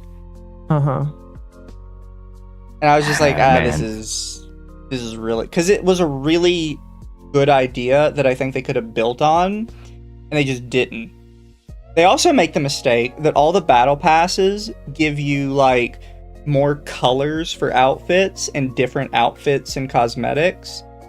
And that's all they add to the game is like outfits and cosmetics instead of new like creatures. I do not understand why every Pokemon like MMO makes this mistake, except Pal World apparently, where they just don't add new creatures with updates. It's the whole reason people are there.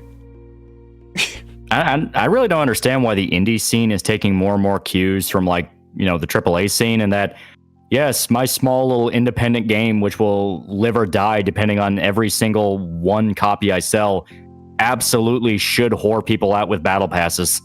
Yeah. Here, chat, so I don't slander their small indie game. Tim at current is $44.99. Jesus Christ. You can buy it for $50 to bundle with their other game, which is the Vampire Survivor like. You can pay $20 for the deluxe edition upgrade. You could also just, spend $55 and get like Expedition 33 and Vampire Survivors, which is $5. Yeah. To be fair, Vampire Survivors is really good. Yeah. Or that's the whole point. If you don't have any money, you could just get Hollow Cure, which is also fantastic. That's why these greedy tactics will not work out, because they're basically just better games out there that are worth the time. Oh, 100%. Yeah. Hollow Cure is free and better than Vampire Survivors. My issue with Hollow Cure is they're kind of like slacking on the updates, and I think they need to add more items. But they only ever add more items when they add new girls. Also, because they want to stay in Hololive's good graces, they won't add talents that are not in Hololive's good graces. Yeah. Which is why we will never see Arushia. I think they do like support fan mods for it though, because I know the dev of it was cheering on like the Pippa mod. Yeah. Yeah, so they're open to it, but yeah, I think it is a thing of they kind of want to be like soft official. Be fair, Coco's in it, isn't she? Yeah, but that was before she left. Yeah. But Rushiel basically never get added because she's persona non grata. And to be fair, Roshi was kind of justifiable. Yeah. No, she is my queen. I will not hear slander. Your queen that you are still raising that stonks on with that I almost said Funko, and I feel like it's an Android. Don't you dare put that Funko slander on me. That's why I stopped myself. I was like, the closest I own to a Funko Pop is I have the JonTron U2s. Oh man, I wish I had that. I have the Melody U2s. Yeah, fair. Oh, Coco was after she left, and she's also in Idol Showdown. Oh. Yeah, no, they'll add people that have left. They just won't add people that are not in Hololive's good graces. Okay. Which is their specific justification for why Rushia doesn't show up. Yeah. Coco technically left on good terms. Well, yeah, I mean, when Rushia left, that was bad. I mean, she's the kind of woman where you wake up and your dick's gone and your cat's dead. For years, Rushia was the only member of Hololive that did not say she graduated. They said she was fired. Yeah. Was the only one they didn't say graduated. They just said fired. Yeah. That is brutal. As it turns out, companies full of women tend to be unstable. What did Rushia even do? She's legitimately crazy. Yeah. That's it, right? Well, it's like she would backstab a bunch of her fellow talent. She sold a bunch of like private info to like basically the Japanese version of Keemstar. had a boyfriend and lied about it while doing explicitly girlfriend experience stuff where she was milking simps. And at the same time was cheating on that boyfriend with, it was either a lead singer or like the backup dancer to like a J-pop group. Abused both of them to the point that when they found out about each other, the boyfriend and the J-pop guy became best friends. Oh yeah, no, it wasn't a boyfriend. She was married. Yeah, it was her husband. Yeah. Oh, jeez. Yeah, they ended up becoming best friends, and they bonded specifically over all the shit she put them through. Bros before hoes. Yeah, it's fucking psychotic story. She is wife material, audition with her shenanigans. Chat, when you're that crazy, you know she goes hard in the sack. Oh gosh. See, Mizu thinks that he could tame that. I'm just like, I didn't say I could tame it. You don't want to tame it. That ruins it. Oh, I mean, like you. I don't know. I would just stay the fuck away. I don't want to fix. I don't want to fix a woman. I want a woman to ruin me. Oh. You can try, but as stated, you'll wake up with a blender on your dick. Is that really a bad thing, or is it just an experience? How much do you like hospital visits? I hate the hospital. I never go unless it's life or death. Well, then there you go. And how are you going to explain it to the nurse? It's like, yeah, sorry, I said good morning and said I love you to my girlfriend, and then she put a blender on my dick and turned it on high. How'd you feel about somebody making an indie game using real-life FMV footage actors, similar to games like Phantasmagoria and Harvester? I mean, I don't see a that's problem actually with still going. Yeah, no, like I've that's seen actually some. like, yeah, that's still going. That's still a genre.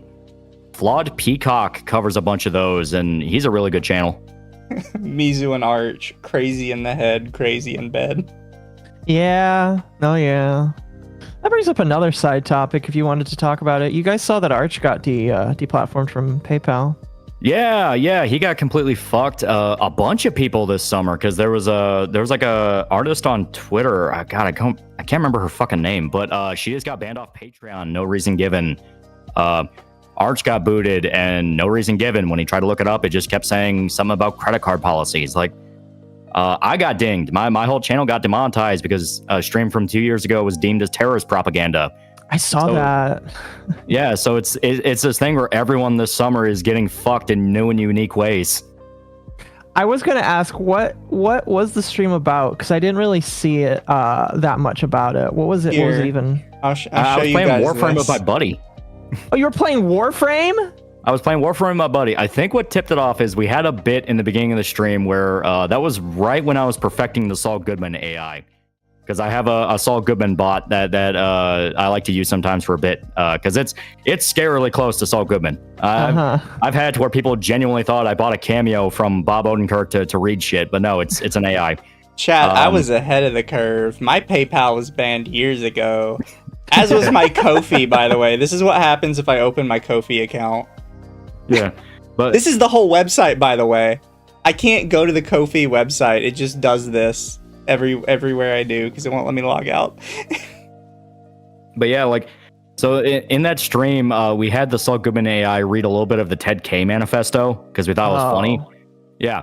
And the thing is, it got dinged for that previously. It got dinged, I think, a year ago, but I was able to appeal it, and they're like, yeah, this doesn't violate terms of service. It's fine. Because you can type in Ted K manifesto on YouTube, and there's like different readings and people talking about it. Like, come on. But now they have completely nuked it, and every time I try to talk to YouTube, they just kept passing the buck and refusing to talk to me about it, just saying, well, you appealed it, and therefore a human looked at it, and therefore we did nothing wrong. Even though, guess what? Hit the appeal button, 10 seconds later, appeal rejected. So I don't know if you ever saw this, but like it was 6 months ago, and I came I noticed this because Real quick, while you guys go off on this, I need to use the bathroom. All right, go ahead. While I like 6 months ago, one of the people that we talk about on my channel, she had gotten demonetized. And somebody had brought up that there is like this video where a gun tuber is talking to people that actually work for like YouTube's like enforcement, like it's a third party company, And essentially what the guy confirmed is like, oh yeah, we don't even look at a lot of the shit that people tell us to look at because we only have like 30 seconds to look at the footage. And sometimes it could be multiple minutes of footage that we need to comb through. So we just look at as much as we can and then we give an answer. So there is a legitimate chance that a human did quote unquote look at it, but they didn't look at it for more than like 10 seconds before making a choice. And they just probably decided to go through it because they have a quota for the day. I can believe that. I fully believe that. A video I kept referencing after the demonetization thing happened, which was about, dear God, it's almost been a week now. Mm-hmm. But there's a guy by the name of Sir Swag. He's got like 500,000 subs. From my understanding, he does a lot of gaming stuff. But he just ended up going through a whole thing, and I say just, but it was a few months ago, where his channel got hacked. And for a month straight, his channel was being used by a crypto mining operation. And he was trying to get YouTube to take it down and give him back his channel. And for some reason, even though usually when it's a channel hack, they respond very quickly and are like, all right, yeah, don't worry, we'll take care of it. You know, that kind of thing. Mm-hmm. He just couldn't get a response from YouTube. He went to Google support. You know, he was doing everything he could. It's like, what the fuck, guys? What the hell are you doing? And as it turns out, he later got in contact with a guy who used to work at one of the companies that was outsourced to YouTube in regards to content moderation. Mm-hmm. And what the guy was saying was that basically channels now are tiered. You know, you have like silver tier, bronze tier, gold tier, you know, Olympic medal shit. And if you are one of the lower tiers, you are never going to get a response from a human being. It's only outsourced to AI bots. And he noticed that when he was talking to Google support about getting, you know, his channel back, because anytime he would ask for a recovery email, he would just constantly get the same message where they're like, we're going to send it now. And it would always send it to the email address the hacker was using. It still had the .ru, you know, sign off at the end. Yeah. So it's like, how the fuck does this help me? You just keep sending it to the hacker. What the fuck? Because it was an AI prompt. It wasn't actually responding to him. It didn't actually understand the context. So it's this thing where YouTube is trying to essentially make it to where if you're not already like a multi-million sub channel or already have like an actual human being at YouTube, there is no way to get in contact with a human being. The only way to do that is to have a tweet go viral on Twitter. If you have a tweet go viral on Twitter that is about a YouTube issue, YouTube is obligated to respond to that. Yes. Typically, that's the only way that I've seen them actually get responses from YouTube. Otherwise, people never complain about it, so I never hear about it. So there are multiple cases where a human has been involved, and we just don't know about it. That's been a thing since Monkey Jones. Yeah, it's been a thing for a while now. Yeah. They actively refuse to in any way actually handle a situation, because if they have to handle a situation, then if they pick the wrong option, then guess what? That's going to be a new controversy where, you know, someone could claim, well, I didn't do anything. You know, I still need this and that. And I'm a good boy. I follow TOS. And then guess what? As it turns out, they might have actually been uploading Nazi propaganda. So you understand why. You understand why they want to be hands off about it in the sense of, well, we don't want a human touching it because if a human touches it, that's on us. The problem is the system they have now is just completely butt fucked, and they absolutely refuse to fix it because all the guys that matter, you know, the Mr. Beasts, the fucking Hassans, all that, they can just call YouTube or just go to the office and they're gonna get a meeting. Yes, pretty much. Yeah, sounds like a civil suit. Yeah, it's like a big civil suit. Unironically, there could probably be potential for a class action if enough people are screwed over by it and are able to kind of prove this pattern of, you're telling us a human looks at it, but we know a human's not looking at it. Like, never say never. I would say a lot of people have tried to sue YouTube over this, and I'm pretty sure a lot of the times the judge is just like, it's in their TOS, or they're allowed to moderate the way they want to. So I don't know. You would have to like do some sort of like proving that they have a tiered system or shit like that. I don't know. Yeah, that would be something to definitely talk to like an actual attorney about, just due to the fact of cross your T's, dot your I's. But it is one of those of, I mean, if they're telling you the policy is one thing and yet they're doing another, that kind of feels like that's just straight up fraud. Especially when money's involved, you know? Mm-hmm. Like if you're a non-monetized channel, obviously it's like, well, that didn't really impact you one way or the other. But if you're a channel that's raking in, because we see it even with like mid-tier guys, you know, like that Sir Swag guy, has 500,000 subs. He's probably pulling in a decent amount of change. Mhm. So if you are able to prove financial damages to that degree, it's like, I don't know. You have to prove they're not holding to the contract you get into with a monetization agreement. Yeah, and like I said, that's where you talk to like a corpo attorney. Well, I don't know. would point out to a lot of people that a lot of these contracts get very iffy when they show up to court. Because a lot of people like to be like, no, it's 100% like, you know, totally valid. No, in court you have to have what is considered a proper signature when signing a contract.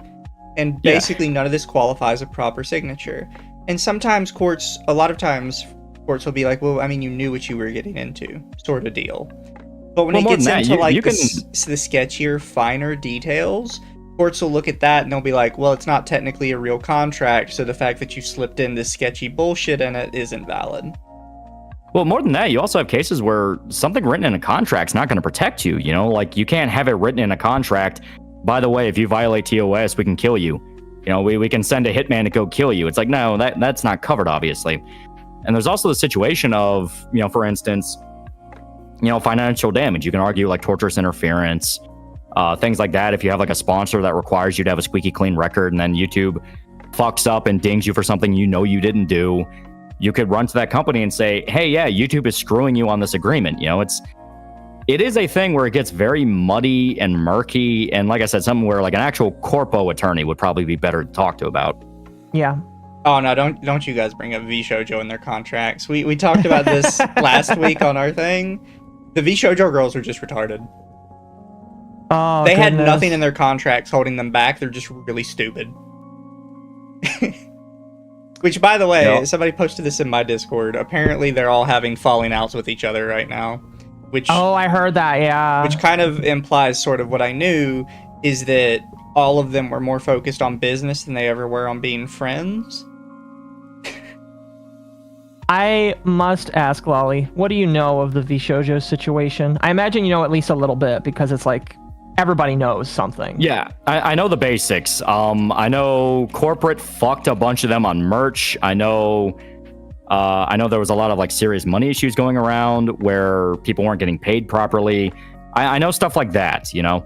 Yeah. Obviously there was like favoritism and things like that. I think Henya still has not had any of her merch printed despite them promising it would be printed. So I know that much.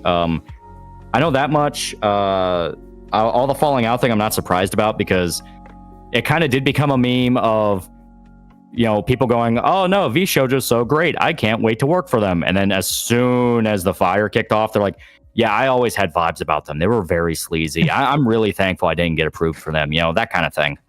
I always loved it when Tectone like was glazing them like 6 weeks ago, and then when VShojo fell apart, he's like, oh yeah, I always knew they were scummy. I knew all these things. People tell me things, and it's just like, bro, shut the fuck. Yeah. So probably for everybody in chat who doesn't realize, the worst thing to kind of come out of it was probably Silverveil's video, because she admitted that she told all of the girls that the money wasn't there over 2 years ago, and most of them just ignored her and refused to listen to her. And now they're like, guys, we had no idea the money wasn't there. It's like, well, you were told 2 years ago. Yeah. You were told by someone that you were told to mutually hate, so... Yeah. Oh. Yeah. My belief is that they didn't care because they were getting their money still at the time. Yeah, Sovo mentioned that management would lie to the talents to liberally start feuds and drama. Yeah, it's... As stated, you have a whole organization of women together, and you're gonna have the guys that are smart enough to go, okay, women like drama, we're a social media company, we kind of need that. My big complaint, because a lot of people tried to use the company turning them against each other sort of deal, these are 35 to 40-year-old women. These are not children. Oh, yeah. Like, it comes to a thing of, you can definitely argue VShojo pushed them to do it, but at the same time, you had the chance to say no. You're adults. Why didn't you say no? Yeah, it's like, no, that's my friend. I'm not going to fuck her over, you know, that kind of thing. And I think it does just kind of reveal the kayfabe a little bit, you know what I mean? Where obviously when you have a VTubing company, everyone playing a character, everyone kind of having their script of what their quirk is supposed to be, it's not going to be authentic to who they are. You know, it's kayfabe. It's like wrestling. I know with Hololive, you have the whole Kiara Callie thing where like, oh, they were teasing they might be lesbians for each other. And that's obviously just part of the character thing. You know, they don't actually, I guarantee they probably just don't give a fuck. Hell, they probably barely even talk to each other. But, you know, when you reveal it to that level of like pretending to be friends and then trying to stab each other in the back behind the scenes, you know, that's always that thing where I'm like, why the fuck did you think that wouldn't leak out? You know, why the fuck did you think that wasn't gonna that was gonna work? Yeah. No, yeah, I agree. Also, really quick, Project Libertad for 5. VShojo girls are felted. They are corpoless. They are merchless. Whoa, buddy. Whoa. Whoa, buddy. I hate it. I'm just waiting to see like what else comes out. But the fact that Zen is now having fallouts with Mouse and people around Mouse is kind of funny. Wait, Also, Zen unfollowed Mouse or like it hates having Mouse? fallouts. Oh. Getting drunk on stream. Causing herself issues. That's interesting. No, I'm of the opinion that one day I want to talk about it, because just like the Cinder drama, I was like, I look at this initial thing and it's like there's nothing concrete enough for me to feel comfortable talking about it. I need more people to actually like sell themselves down the river before I can be like, okay, let's make a 2 to 3 hour video about why everybody sucks. Yeah. And it is sad because a lot of it really is just kind of snatching defeat from the jaws of victory, you know, where you see this all the time where the smaller companies get this idea and like, oh no, this will definitely make number go up. This will make the line go so far up. And usually involves fucking themselves in the long term, because this whole like start feuds and drama between each other thing to like prop up the bigger talents and oust the ones you don't like. It's like, well, guess what? The people you fuck over are just going to go, I felt fucked over, and they're going to talk, you know? They're going to talk. They're going to talk about what happened, you know. You can force an NDA on them, but guess what? People will just make an alt account or some kind of, you know, how many people working at fucking VShojo were the rats on VT? You know what I mean? Yeah. Wasn't there somebody claiming that there were rats on VT from VShojo, or am I thinking of somebody else? That was supposedly confirmed by some of the talents. My problem is, I said this at the start, is I can believe certain parts of the talent stories, but none of them have provided evidence for anything. That's and what I have I to said, take like, that into account. Oh yeah. None of it is substantiated by fact. All of it is thoughts, feelings, and guys, this totally happened. And it's just like, I can feel for you and I can be emotional with you, but when push comes to shove, the fact that Mouse is talking about going to court, I'd like to see some actual evidence before I actually 100% believe you. Otherwise, I'm not a normal watcher. I'm just some guy on the internet looking at your drama, and I don't believe you. Yeah, you know, it kind of comes to that, you know, classic problem of once, you know, the tire fire starts going off and you know, the streets are lined with gunfire. People are gonna try to kind of push it in one direction or another, depending on what they want to see. Where we already mentioned with all the I love VShojo to, yeah, VShojo was always the devil type thing. I guarantee, like, there are people that ride the wave and try to push it as hard as possible to profit off it. It happens in any controversy on the internet. You know, that game of telephone where, you know, a rumor kicks off another rumor, which kicks off another rumor. I mean, hell, you see this in a lot of different ways where, with VShojo, it's obviously the whole, like, you know, everything going on with them and people swearing up and down they have proof and they may not actually have the proof. Funny enough, it happened to Pirate Software where, you know, Pirate Software became the guy to gun after on the internet, and then he got accused of like raping a chick. And it's like, well, did he actually do that, or is this only coming out because people are pissed off at him? Yeah. You know, it's one of those where there's always that escalation of the issues, and that's where it can turn from legitimate grievance and we need to talk about this to, come on, dude, what the fuck are you doing? My big issue with that is always when one random dude goes too far and says like some crazy shit and gets like 0 likes on his tweet about it. Everybody immediately is like, stop the presses. We can't talk about this at all anymore because this one crazy dude said some unhinged shit that nobody even believed. Yeah. It's like, why? It's just one crazy dude. Nobody believed him. Why do we have to suddenly stop like talking about this? Yeah, and obviously that's some people even do speculate that some of that could be pushed by the people themselves to kind of get the controversy off their back. Yeah, which we know about from like old Gamergate days with like Brianna Wu making fucking alt accounts on Steam to troll himself and go like, oh god, everyone wants to kill me, Gamergate snipers. Anita Sarkeesian's so it's like fake Twitter thread. The fake Twitter threads, all that. That is a real tactic to consider and be worried about and kind of keep in the back of your head. But it's also, it's just kind of what makes these situations so messy, because you don't want to completely throw it out just in case, but at the same time, be aware of if this starts turning into, you're not allowed to question the preacher. Yeah, no, I don't like it when people are like, oh, you guys are victim blaming by asking questions. Like, no, something stinks here, and I'd like to know why it stinks. And if you're not willing to answer, I'm going to look at you with a side eye. Sorry, but not sorry. So I hate to loop on the VShojo thing too much, but I did want to mention this, because as Azahara said, most were going to quit at the end of the month, but Mouse made her video first, and they all have to come out and feign ignorance. I don't believe they had a plan to quit at the end of the month. I am currently back and forth on, because the only ones that have really said that are Kaysan and Giga, and I'm back and forth on whether or not they just lied to make themselves look better, specifically Giga, and then Kaysan went along with it without thinking if it made sense or not. Because Kaysan had already publicly stated that she couldn't tell anybody what was happening to VShojo because she had no idea who was or wasn't joining. Then Giga came out later and said that she was telling the people who were joining about the problems to try and get them to not show up, and that she was doing this in conjunction with Kaysan. Oh my gosh. Which then had Kaysan have to re-loop on herself and say, like, well, I didn't technically know, but I was researching with Giga what people were joining. These people can't keep their fucking story straight. Because this is probably the funniest part of the whole, like, V-shit show situation that I don't think a lot of people saw, because people kind of with VShojo had, like, one specific talent they liked. VShojo wasn't necessarily HoloLive, where people liked HoloLive and everybody in it. People liked Person, who happened to be in VShojo. You didn't really have VShojo fans like you have HoloLive fans. You had Mouse fans, you had Giga fans, you had Zen fans.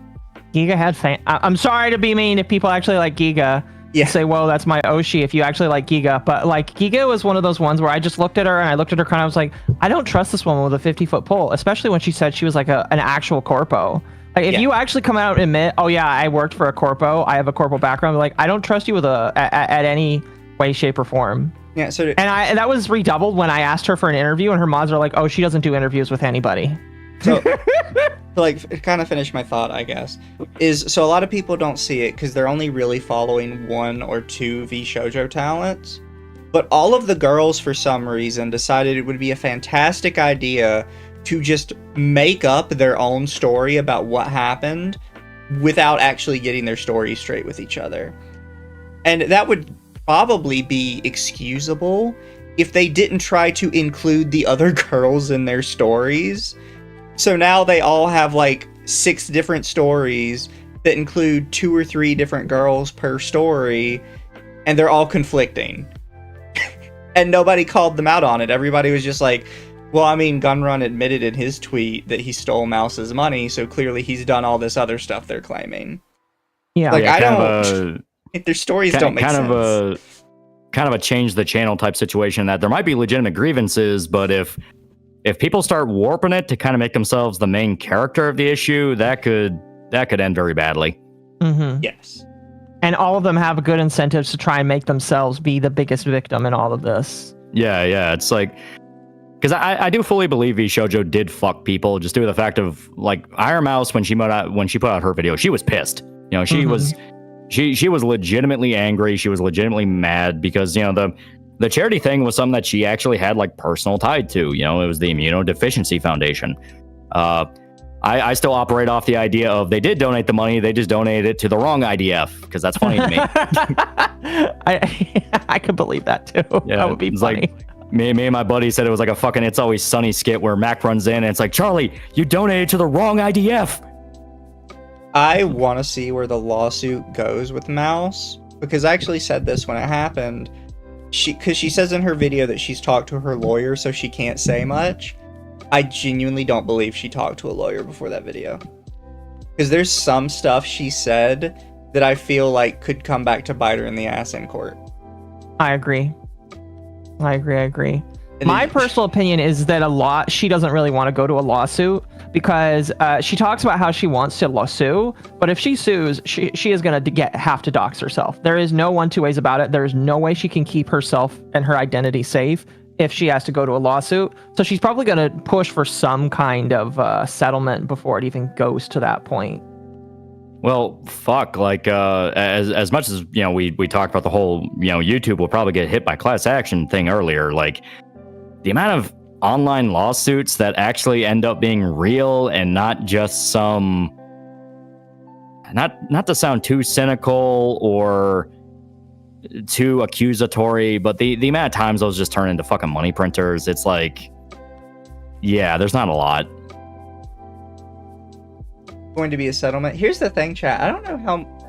If it's a settlement, it's going to be a settlement where they just call it a day and expect to never get the money.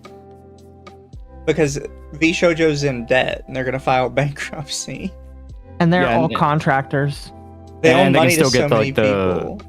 They can still get like the reputational win. Obviously, like a settlement is not admitting you were wrong.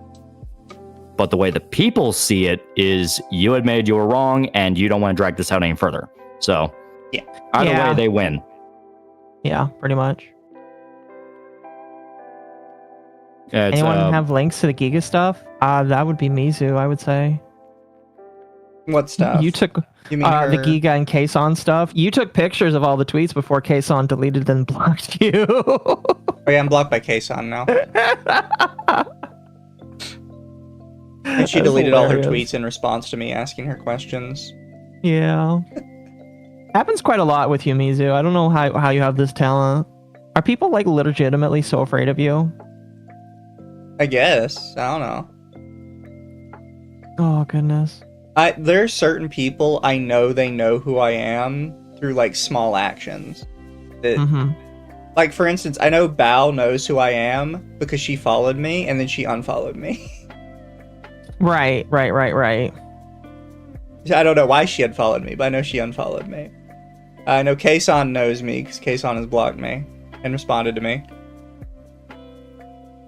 That's right, pretty much. There's a couple large VTubers I know, they know who I am because they have said the blue one on that T show before. They won't say my name, they'll say the blue one on the T show. Yep, pretty much. Well, I think some of these people know who you are. I will say our interview with Merriweather probably put a lot of people on notice to us because Merriweather probably talked about it. Possibly. Yeah, it's the whole networking thing of they know people who know people who know people, and it just spirals. Yeah. I think Merriweather got in trouble recently. Did he? What did he do this time? I don't recall.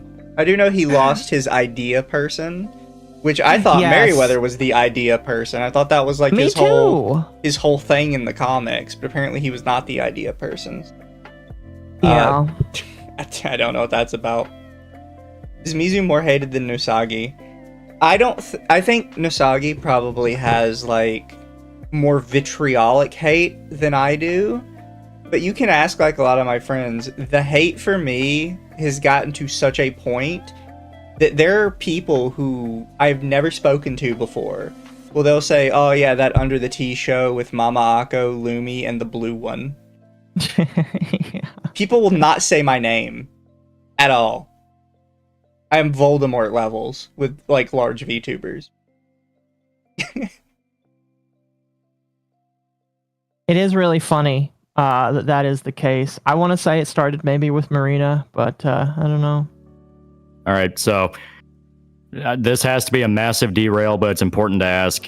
Someone in chat wants to know official opinion on Elf Girls. It depends. It depends. A lot of media like elf girls to be like really tall and lanky, and I like some meat on my women. So the that's why I kind of like question is- anime elf girls, because they get kind of thick. Yeah. The question is consensual or non-consensual. That will affect the answer. Oh, always consensual. With an elf Coward. girl? Is there a specific situation or is it just overall? I guess idealized. Idealized? I Non-con. don't like fat, chat. I like chubby. And there's a difference, and you can't Google the difference because a bunch of fat-ass land whales have polluted the search results for chubby with like, I'm only 700 pounds, I'm chubby. Now fuck off. Chubby is like a little itty-bitty belly pudge. That's chubby. I'm very I know there's- passionate about the chubby definition. I know there's some elves out there that would like to hear this answer. It would definitely be non-con, and I know they're all into it. See right there? That's not the right question. The question is, will she wait for you as you fight in the trenches of World War I? Oh no, she wouldn't wait for me. That's why it's non-con. She's unfaithful. So while the Germans are artillering your position, you're going to be thinking about your elf wife. And the first thing you're going to do when you get home is just rape her violently on the kitchen table. Oh yeah, because she got with an orc while I was away. Chubby in Asia standard or Western standard? In Asia standard. Like Eleg from Nikkei, it is prime chubby. By the way, I'm jotting all this down. I am going to sell it as the remake to All Quiet on the Western Front. It's going to have elves and orcs and dwarves. Just complete bastardization. Yeah. I'm chubby, said the person who could cosplay Papyrus by only wearing a scarf. That's another thing. You have like the people that are like dead thin, you can see ribs, and they're like, I'm chubby. It's like, what's chubby about you? You know, chubby. Like, that's not chubby, you are rail thin. But then you have the like complete opposite direction, where it's like they're not chubby unless they're at least 400 pounds, and you can see like 20 fat rolls. Like, no, chubby was meant to be like cute, like slightly pudgy. Breddy is better. I actually don't like Breddy, she's too fat. Chubby is like you can grab a roll, but it's not like so big, in my personal opinion, and it's like kind of cute looking. If that makes sense. It's Eleg, chat. I have nude posters of Eleg in my room. Someone just said this is literally Orc City. Damn. I completely forgot about Orc City. What is that? Did I know that? Okay. So, this is a very long but hilarious story that I can tell in 5 minutes. Okay. Basically, Death Stranding 2 came out, and Death Stranding 2 is a Kojima game. So the obvious reaction to it happened, where there's some people who fucking loved it. If you don't like Death Stranding 2, I'll kick your ass. And then there's the people who are like, Kojima fucking sucks. No one likes this. Why do people like it so much? And someone posted a pic of a character in Death Stranding called Die Hard Man. That's his title. You know, it's Die Hard Man. And a guy posted about that and went, I can't believe people actually like this writing. Well, that dude apparently was like an indie author, and someone is like a fuck you posted a screenshot of his book, and it literally said, the Orc City was on fire, filled with dead orcs. The Orc Wars were over. And people are like, what the fuck? So it became like this saga of people shit posting about Orc City. And I think the guy like fucking just deleted everything. That's pretty funny.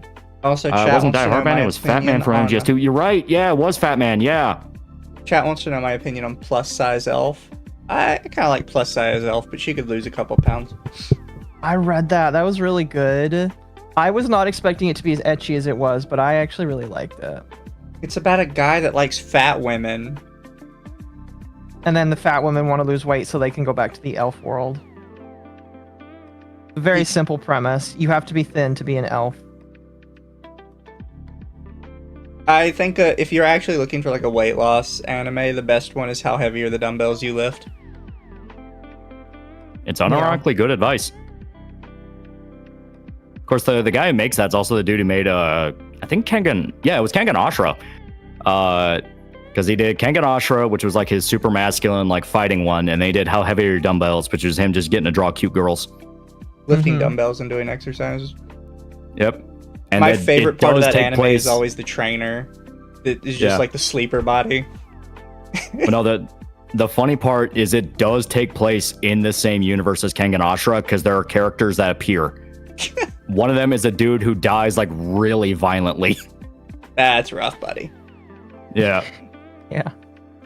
The guy who works at a massage clinic for weight loss, and the elves only want to lose weight because the portal won't let them pass unless they have the same weight. It's a pretty funny premise in my personal opinion.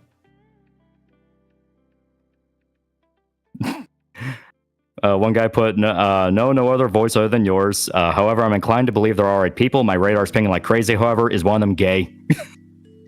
I'm bisexual. You've been gaydard. I personally have a boyfriend. If I had a partner, I would like it to be a woman. Gay. So I'm the straightest motherfucker here. That means I get superiority. This is my stream now. Bi Fair equals enough. gay. Surprisingly, chat, despite currently having a boyfriend, I have only ever slept with women, and there's a non-zero chance I'm a dad. Really? I told you that before. I forgot about that. Yeah, I forgot. It's not with. I forgot about. It's not with the woman who has the Nazi grandma, right? No, Nazi grandma she ghosted me. That was a different one. Fair enough. It's a good story, by the way. Non-zero chance I'm in a dad was the movie theater one. Oh goodness.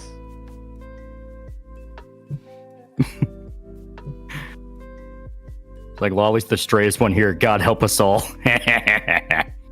Nazi grandma. Okay, so I guess Almighty Lolly's chat would probably enjoy this one. It's a good story. So I dated a girl right after I got out of high school who was a little Jewish, which I didn't care about at the I don't know anything about like Jewish whatever, but it was it just makes it weirder, right?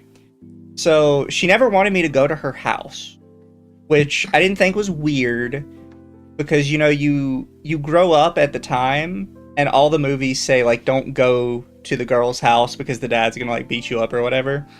Yeah. And it's like it's a huge step to meet the family. So it was kind of whatever. And one day I had to actually go to her house to pick her up for an event. And she was running late, so her dad comes out and just invites me in. She catches me before I get to the living room, and she's like, just ignore anything my grandmother tells you. I'm like, what? Why? She's like, look, I gotta finish, getting ready. Just ignore anything my grandmother tells you. So I sit on the couch behind her grandmother, who is like old as dirt. She's a very old woman. Don't know how old she was. I could probably figure it out based on what I learned afterwards. But she looks at me, and she just like starts really intently staring at me. And she finally just, when her granddaughter gets back, my girlfriend, she goes, God, I had to try and remember exactly the way she said it. It was something along the lines of, my granddaughter, you have finally brought home a beautiful Aryan boy to purify our bloodline. She will have beautiful Aryan children together. So she had the German accent. Yes. Oh man. We leave Oh, the boy. house, and I'm kind of like, what was that? And she goes, okay, look, don't judge me, because it's obviously not me, and it's obviously not my family, because, like, my dad married a Jewish woman, but my grandmother in Germany was Hitler Youth during World War II. And she kind of never grew out of it. She kind of never, like, forgave my dad for marrying a Jewish woman. She kind of She hates grew up me in a little bit for Argentina by being any Jewish. It's like, oh god. Actual member. It's a card-carrying member of Hitler's Youth. Yeah. It was a different time. It was definitely a different time. So she views Schindler's List as like a romantic comedy. Something like that. I will never forget that because it was so funny. Also, other than ghosting me, that was unironically a great relationship. Lasted like a good 4 or 5 years. Yeah. Other than the ghosting part, it was good. Yeah. And I mean, hell, you got a hell of a story. It's like, yeah, so this chick's grandma was like an actual Nazi. Yeah. It's ingrained in my memory, this like million years old woman looking at me and saying, I'm going to purify her bloodline with beautiful Aryan children. Yeah. And I mean, all fairness to the lady, she was probably like a fucking kid growing up in the Reich. It's like, Wait, she's a Hitler youth. You can get brainwashed. yeah, into it's that like shit. what? It's like, fuck, It's like if she didn't follow it, she'd be dead. So it's like, Exactly. it's just kind of one of those things. If you understand it and you're like, fuck, that's awkward, but at the same time, old lady, not worth a fight. What's there to fight about? Just say, thank you, ma'am. I'll do my best. I'll do my best, ma'am. No, that's when you like desperately try to hide your kippa. Yeah. Something like that, yeah. She didn't ghost you. The grandma could have had her wish. That relationship was weird, though, because apparently she was a hypochondriac, which she didn't tell me until she was convinced that a little light petting led to her having HIV, and she made me take a home HIV test. Wait, really? Yeah, I don't know how effective those things are. Well, every girlfriend I've had has been a weirdo. Yeah, it's especially the redhead. Is that why you're trying with who you're out with right now? She wasn't a smart hypochondriac. I never said she was smart. I said she was one. Chat, you should not go for a smart woman. She doesn't know her place. Anyway. This is why we can't get another woman on the show. The last one ran away. She got a job. The redhead? No, the redhead was just crazy. Although she did teach me that people are correct. Sex with redheads is just better. Sorry, ladies. Really? Oh no, 100. Oh god, this is amazing. Sorry, ladies. It's true. The redheads are just better. Temp, Relationship I have good sucks. news for you. Sex is amazing. Will blow your mind.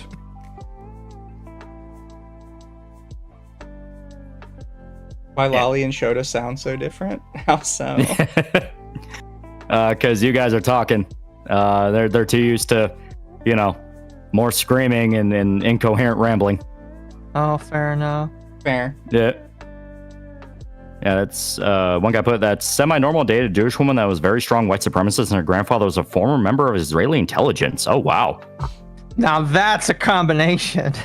Yeah, it's like Jesus Christ. Better be careful, otherwise he'll Munich your ass. Shota isn't here to freak out. The only time I've ever freaked out on somebody's podcast was when I went on Archcast and I yelled at Dev that he was stupid. It's a very alright thing to do, gonna be honest with you. Yeah, we haven't heard Lolly's even once now. I'm trying to be polite. To be fair, we're both streaming at the same time, so we're guests on each other's streams.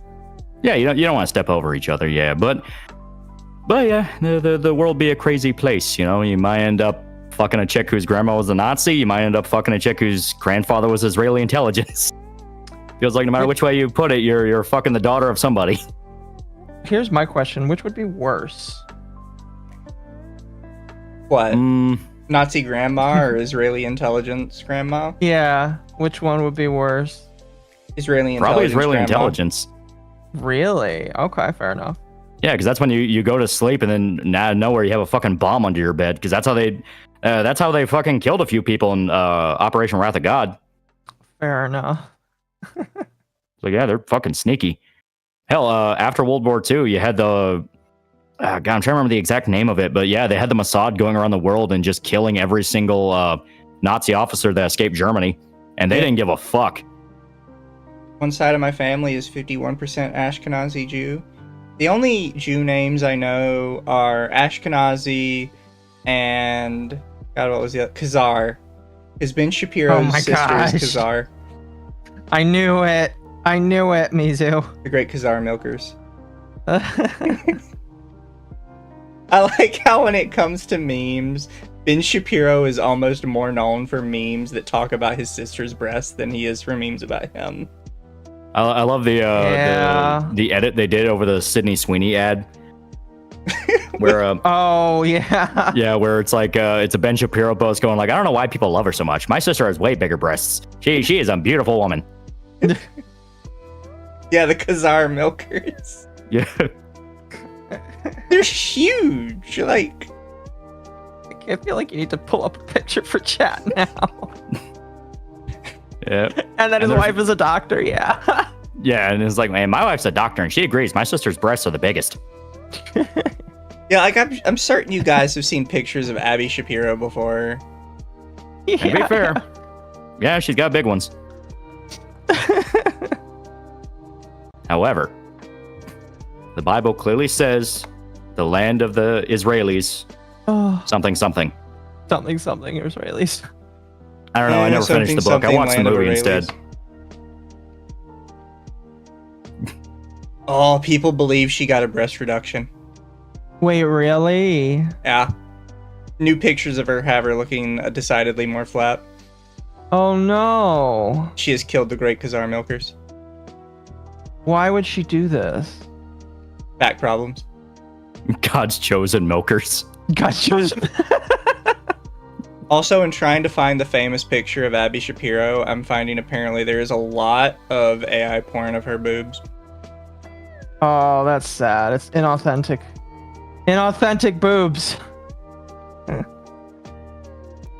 Apparently Shapiro talking about his wife staying with her male fitness trainer in Hawaii. Oh, God. Oh, no. Oh, that poor motherfucker. Listen, he can just sue them, although he's not a lawyer anymore. So he can... No, he'll prove that he's not a cuck with facts and logic. That would work too. It's like, let's say hypothetically, my wife is staying in Hawaii. Now let's say, along with this, she's staying with her fitness trainer. It's not a cuck because he's a fitness trainer. He trains her fitness. Oh, fuck. I'm not in the chair, so through facts and logic, I am not a cuck.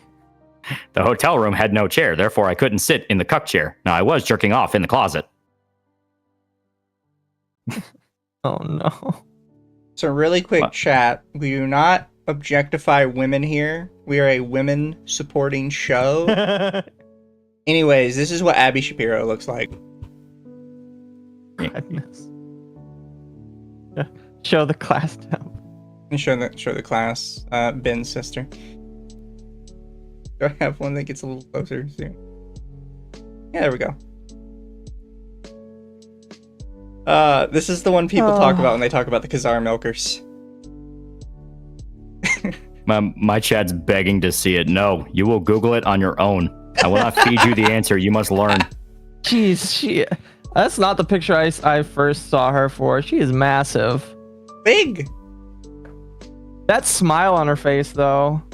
Yeah. Although I will say, I can tell immediately that she's Jewish. Occo's turning racist. I'm not gonna say why, but I can tell immediately. We don't objectify women since when? We are a very woman-supporting show. Exactly. They're demanding the link to the other stream. It's like, you will show us. The great Khazar milkers. Instead, you get to look at Leon as he's ripped apart by zombies. Oh, fuck. Your chat says you have a gay chubby chaser on stream, but me liking pregos is too weird. Yes, that's how this works. It's different when there's a baby in there. Now it's strange. My hate comes from the fact that every single female boss I worked with that was pregnant fucking pissed me off. So, therefore, the entire fetish must be burned. That's fair. She's typically more of an asshole anyways. Yeah. I show up late to work for 2 hours every day, and I get treated like this.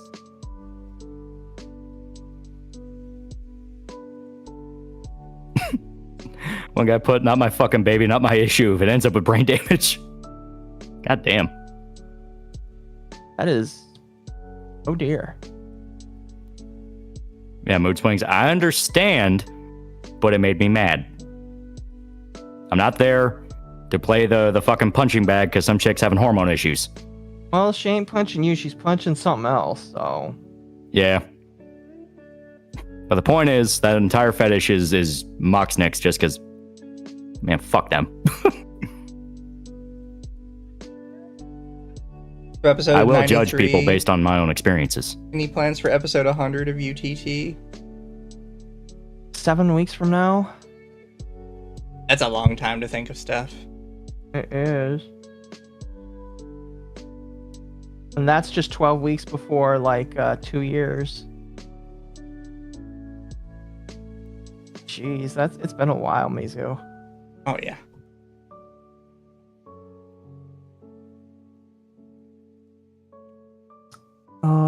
Think of the baby. Oh, no. Ow. No, I don't want to think of the baby. I just popped my back really loud, and that fucking hurt. Oh, go to a chiropractor.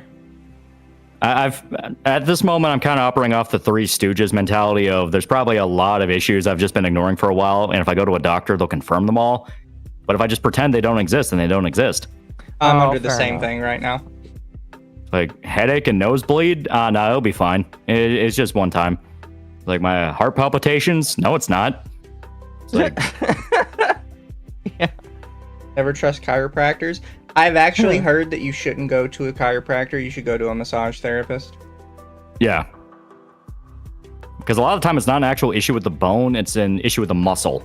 And if you go to a chiropractor, they'll fuck up your bone structure because you actually don't even need to be licensed to be a chiropractor. Meanwhile, a massage therapist, there is a lot more involved. Mm-hmm. Well, like, what's funny is you think of the chiropractors at, like, the joint that, like, do general shit. Like, a real chiropractor does a lot more than just adjust your body. They will Yeah. also talk to you about a lot of other stuff as well. So, like, the very commercialized shit that you see on the streets and in malls and stuff, that's not, like, a real chiropractor.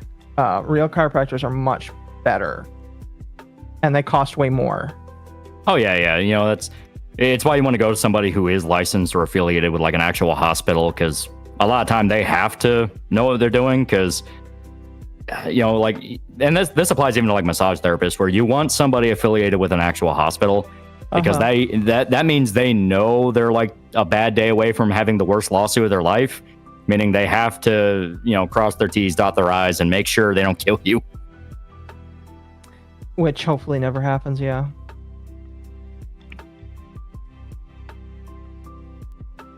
Never trust a fake chiropractor. We shouldn't trust a fake anything, probably. Yeah.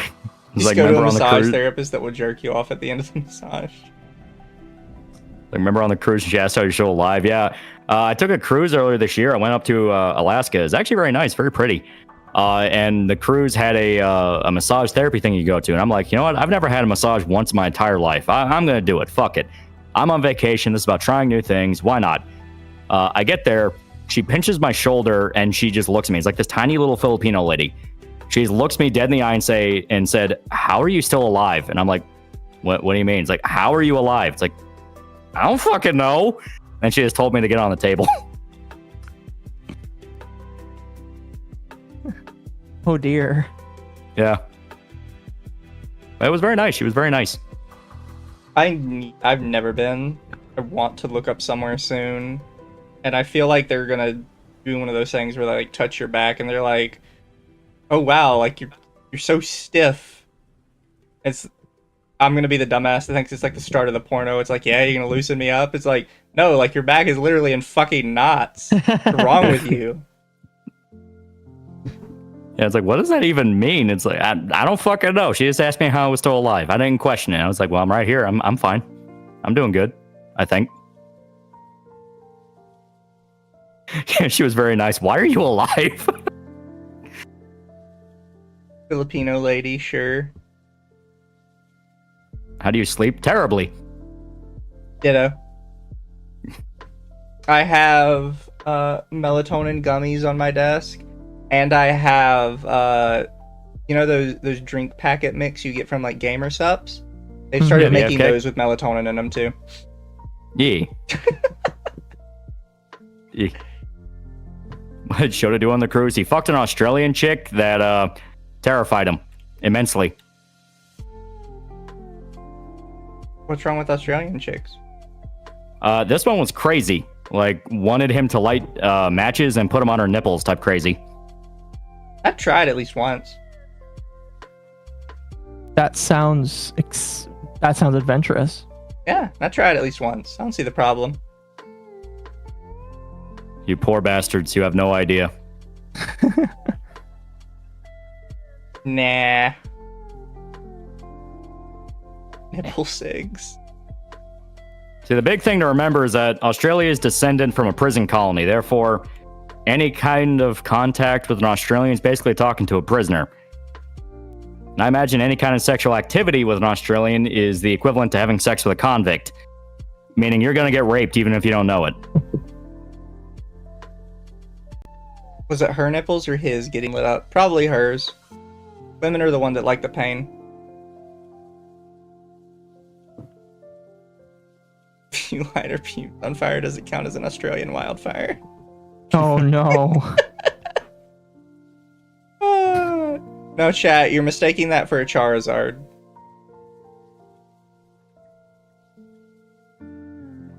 BDSM is popular with Australians? Is it? That actually makes sense. Did you trip the fire alarm? No, none of the fire alarms worked in the cruise. Like, not a single one of them worked. They had, like, specific stipulations saying you couldn't smoke in the rooms, you can't smoke in designated areas, or else you trip the fire alarm. Not a fucking one of them worked. Everyone was smoking everywhere.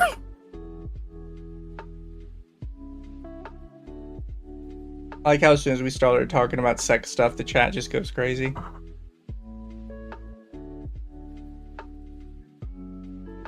That's worrying. I mean, your people are degenerates. Raise your hand if you're a man in the chat. I think that was more in reference to the fact none of the smoke alarms on the car on the cruise worked. They don't need to. You're surrounded by water. You're good. That is true. You got a cruise from the dollar store. It was very nice. Everybody's raising their hand. Somebody said, Gabby, put your hand down. Oh god, oh god, oh god. Ah, fucker. Look, chat, I'm not judging you guys for saying you're degenerates. I'm just stating a fact.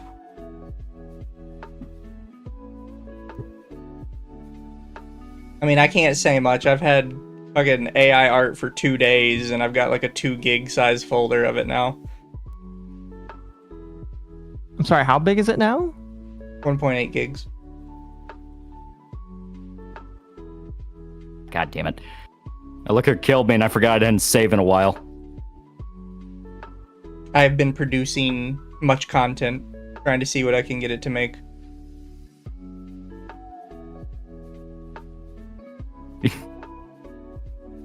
Pay for the only art. woman in chat is now like mad at me because I got Leon killed. 650 pictures in that folder. I ain't paying for that.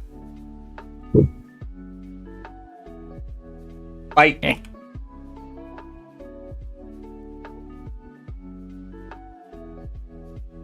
There we go.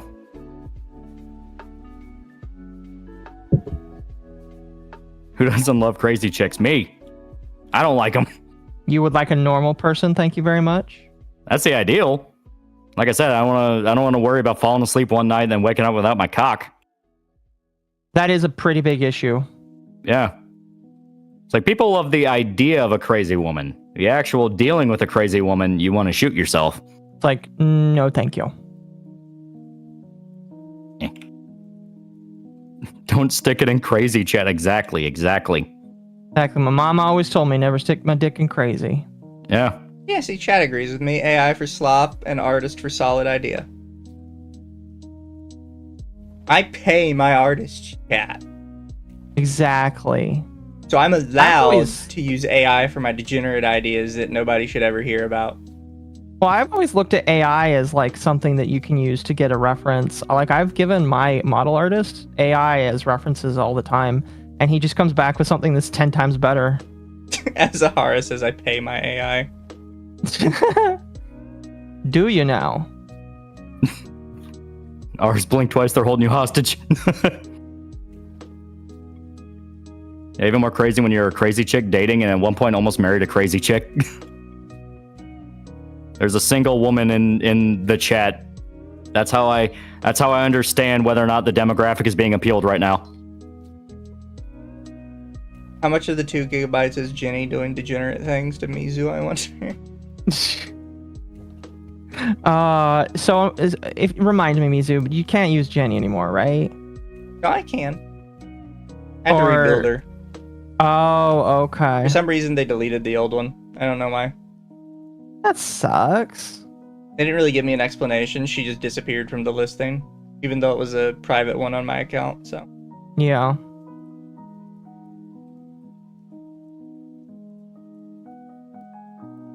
I don't particularly use her much more though. I was trying to go around to like different models and seeing like how well they communicated. Mm-hmm. That is actually a good point. Someone put, if you get it with a crazy chick, you end up like iDubbbz. Ooh, that's a good point. Have you guys seen his most recent video? I actually don't think she's that crazy. I think she's just kind of basic bitch woman. Ooh, Anissa? Yeah. I guess I could agree with that. Like, what's crazy about her specifically? She's a hoe. That's about it. She's a hoe and she's got tattoos. I think the tattoos are what makes her look crazy. What do you use as AI, Mizu? I have actual Stable Diffusion downloaded to my computer. The generator uses basically all of my CPU and takes up like 100 gigs.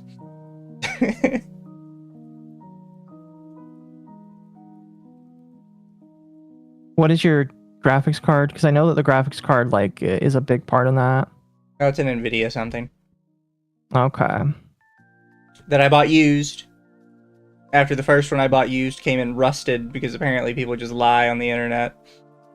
Yeah, I remember that. You were like, I was like, what the fuck is this? And I'm like, yep, that sometimes happens. Thankfully, you can get a refund. They told me it was like new and in the original box, and it came in and had rust on it. How do you get rust on your fucking graphics card? Yeah, never buy a GPU used. Never. Well, the second one I bought used and it came in fine.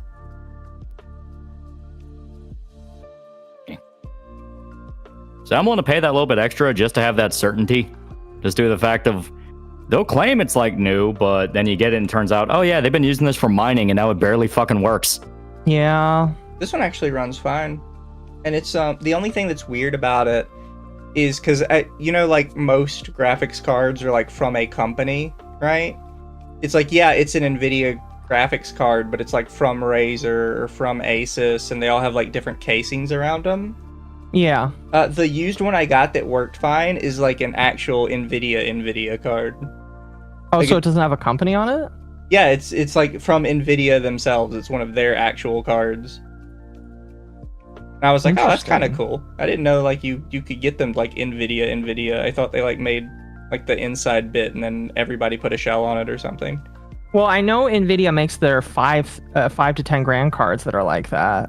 Yeah. Like those ones for sure. So like it doesn't just have any shell on it, or it does? GPUs that I used always in good condition and actually worked for years. Yeah, like the second one that I got was completely fine. It looks beautiful and it actually came in the original NVIDIA box with like the foam and everything in it. It's just the first one I got fucked on.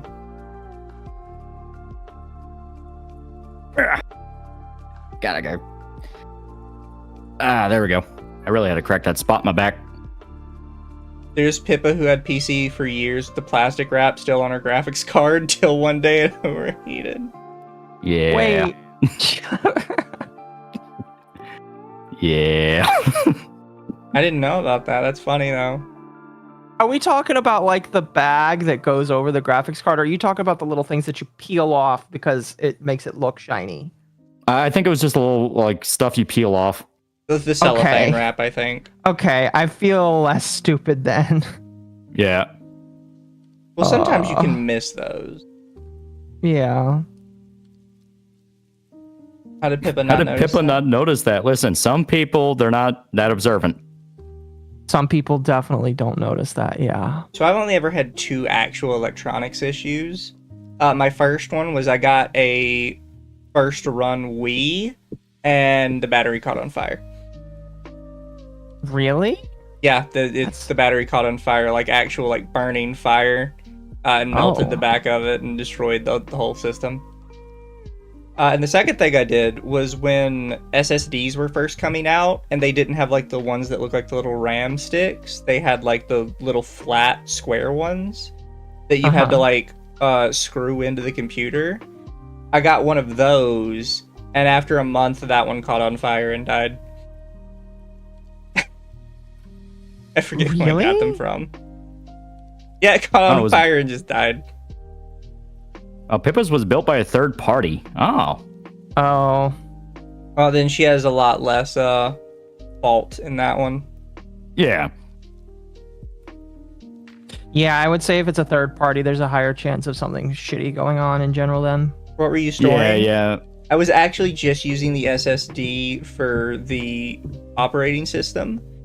Because at the time, like, SSDs were still good for the operating system, but they were very expensive. So you had to get small ones. Mm-hmm. So I just had a small one that was literally just there to run Windows, so the computer would start up quicker. You saying you don't use an SSD for your system now? Well, now I only have an SSD in it. Right. I have right. a singular SSD stick in it. And I plan on getting like a 4 terabyte one when I have money. Yeah, currently, so what's funny is for my new computer, I have like four main drives, like 2 SSDs, 2 HDDs, and I was gonna get an M.2 drive because this new motherboard has like a massive heat sink for the M2. All right, when I got it, second. Yeah, sorry. 1 quick sec. I gotta take a piss real quick. I'll be right back. Have a fun trip. See you next fall. When I got it, I was like, okay, I'm gonna hook up all of my 4 hard drives to this, and then I'll plug in the M2. Come to find out that this motherboard supports 5 M2 drives and only 2 SATA connectors. So I had to throw my HDDs in my other computer. I didn't know like you could have less than 4 SATA slots. I thought you were required to put 4 on there. I guess no, some don't even come with a SATA slot. You have to go with an M2 drive. Yep. Guys, what if I told you all the H-Bomber guy said the N-word? That's not special. Everybody knows that. Because H-Bomber guy is the way he is now because he has severe trolls remorse. Oh, yeah. H-Bomber guy was one of those trolls that would try and convince people to neck themselves back in the day. Like, he was one of the really nasty ones. Mm-hmm. And then he just suddenly found wokeism one day and decided he was going to be a good little boy. And you can still see it sometimes with the way he talks to people. He's still a piece of shit. Well, I feel like his video where he was going after plagiarism is a good example of that. Yeah, like he's still a very angry, mad person. He just directs it to quote-unquote bad people and not like mentally ill people. Is that why he's such a fuckboy? Yeah, did some of you guys not know that? H-Bomber guy comes from the same old internet forum that Mr. Medicare does. H-Bomber guy was like very frequent on the Medicare forums. Yeah. He was on Something Awful. He was all over the place.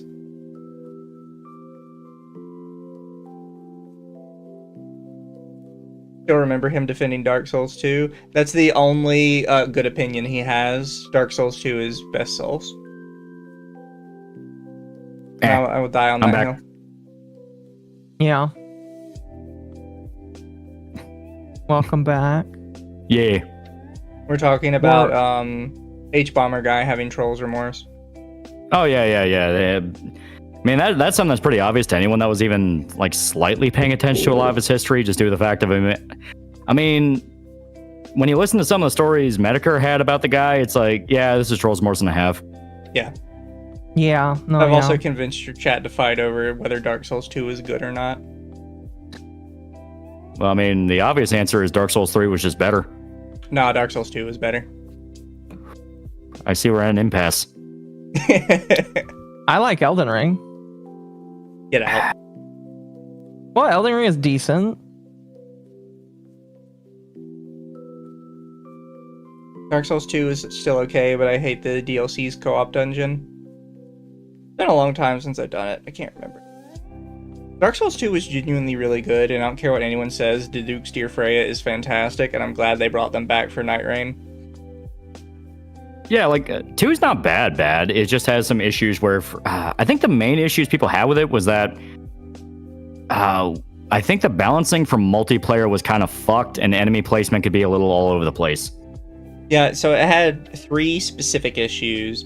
The first one was they kind of relied a bit too much on ganking from enemies, which kind of became a problem. The second was, and this is a problem that a lot of people don't know, but actually applies to a lot of old Japanese games, but they tie random in-game systems to the frame rate. Yeah. And for Dark Souls 2, they tied weapon degradation to the frame rate, so people with beast PCs could literally break their weapons in one hit. That is hilarious. It was kind of I think they did eventually patch it, but it was a thing. Yes. And the third big issue that people had was, and it mostly comes from the fact that Dark Souls 2 world was very well connected. Dark Souls 1 world was very well connected. Dark Souls 2 kind of just cheated, so you would pass through an area and you would just end up in a place that didn't really make sense from what you just passed through. But that didn't bother me. I didn't care.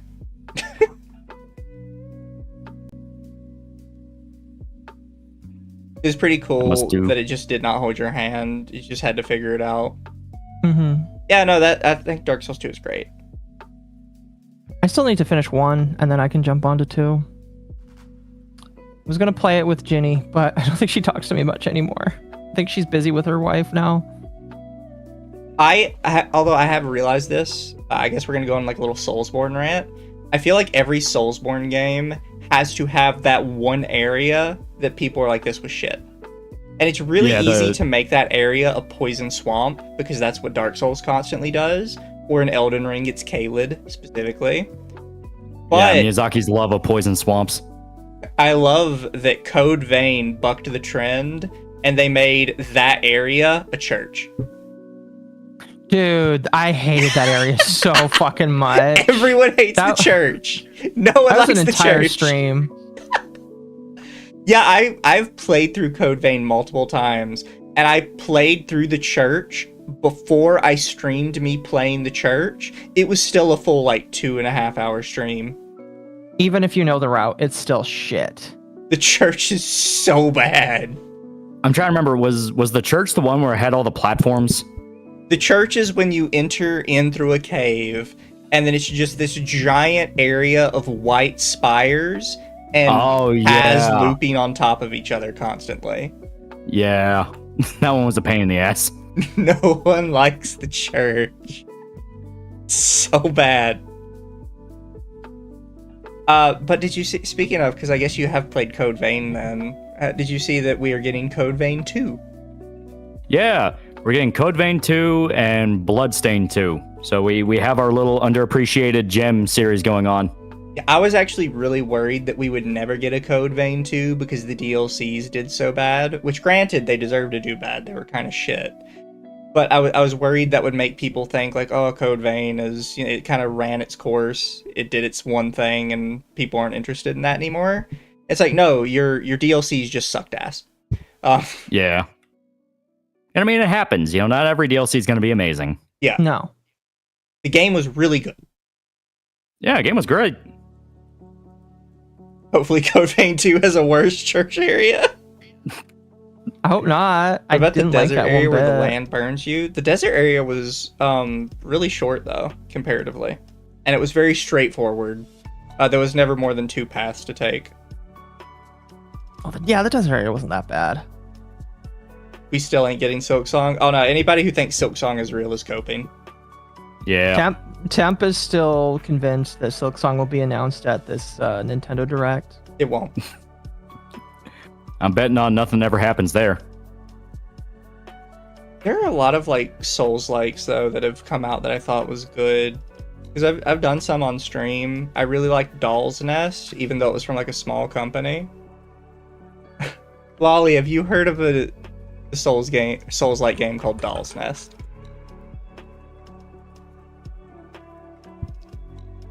Oh god. Because I kind of feel like if somebody likes anime stuff, it would sort of be up your alley. Specifically because of the company that makes it. Mm-hmm.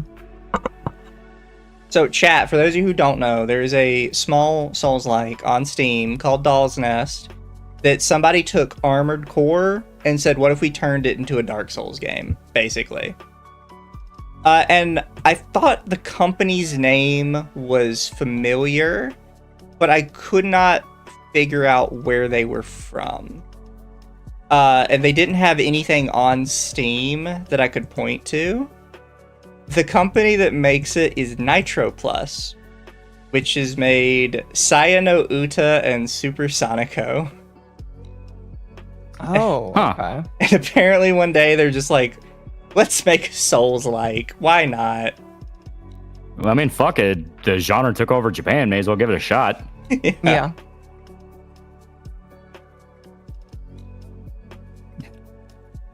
The game is really weird, and I'm not gonna say it's the best Souls game ever, but it's fun and it's cheap. It's not like super expensive.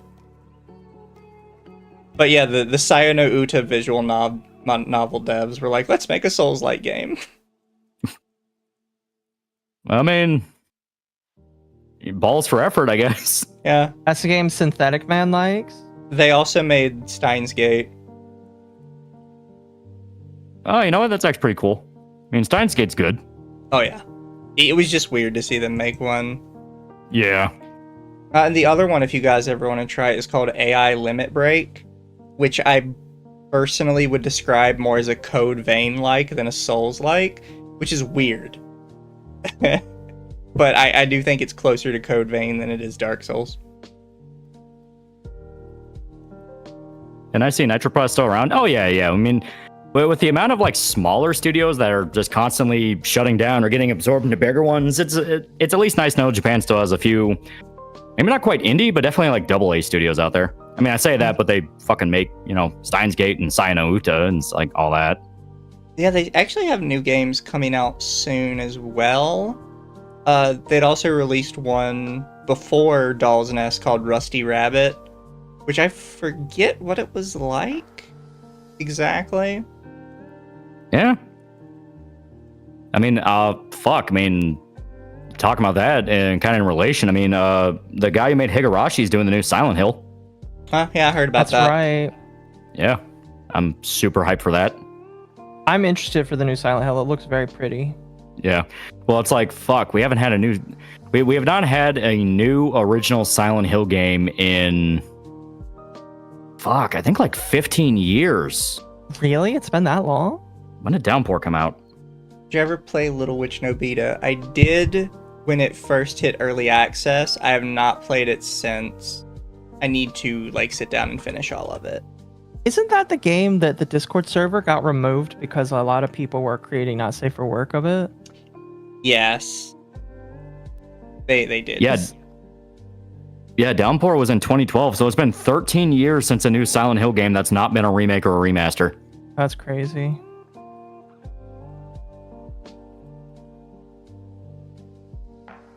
Fucking bullshit. We finally get a chance of the IP coming back, and all everyone wants to bitch about is there's no fixed camera angles. Huh. The Little Witch no Beta devs announced a new game in March of this year. Okay. They are not making it, but they are supervising it. Hopefully their Discord server doesn't get removed this time. The company making it is called Woo Games, and it's called Little Witch Fran. That sounds cute. 141 centimeters and 38 kilograms. Imagine, chat. Is that just like the measurements of the girl? Yeah. Oh. Jeez. Imagine Oh, chat. they want to let you know how tall she is for the fan art. Most wholesome thing I can say about it. She's Megumin sized. Book of Memories is also 2012. Well, Book of Memories also never fucking happened. No one talks about Book of Memories. Book of Memories is so fucking bad. That, if I remember, that was the Vita one, and no one fucking liked the Vita one. There we go. Somebody in chat put the crying emoji. Oh my gosh. You're talking about that pedophile emoji that everybody talks about, and if you put that in there, you're obviously a predator. And see, I was smart. I disavowed by only talking about Silent Hill. I'm completely uninvolved in this conversation, therefore there's no ramifications. There's gonna be ramifications on someone. I mean, what? I will actually say, chat, I have never played Silent Hill. It is a very good series that will break your heart more than once, and not for the right reasons. What do you think about Girls Frontline 2 $200 gacha skin drama? Wait, what? They have two, what? Girls Frontline 2 $100. Yeah, Silent Hill, why aren't you talking about the foreskin implications? Oh gosh. Please no. Yeah, the Silent Hill 4 foreskin guy, yeah. There's a video on it, but I don't see like an article.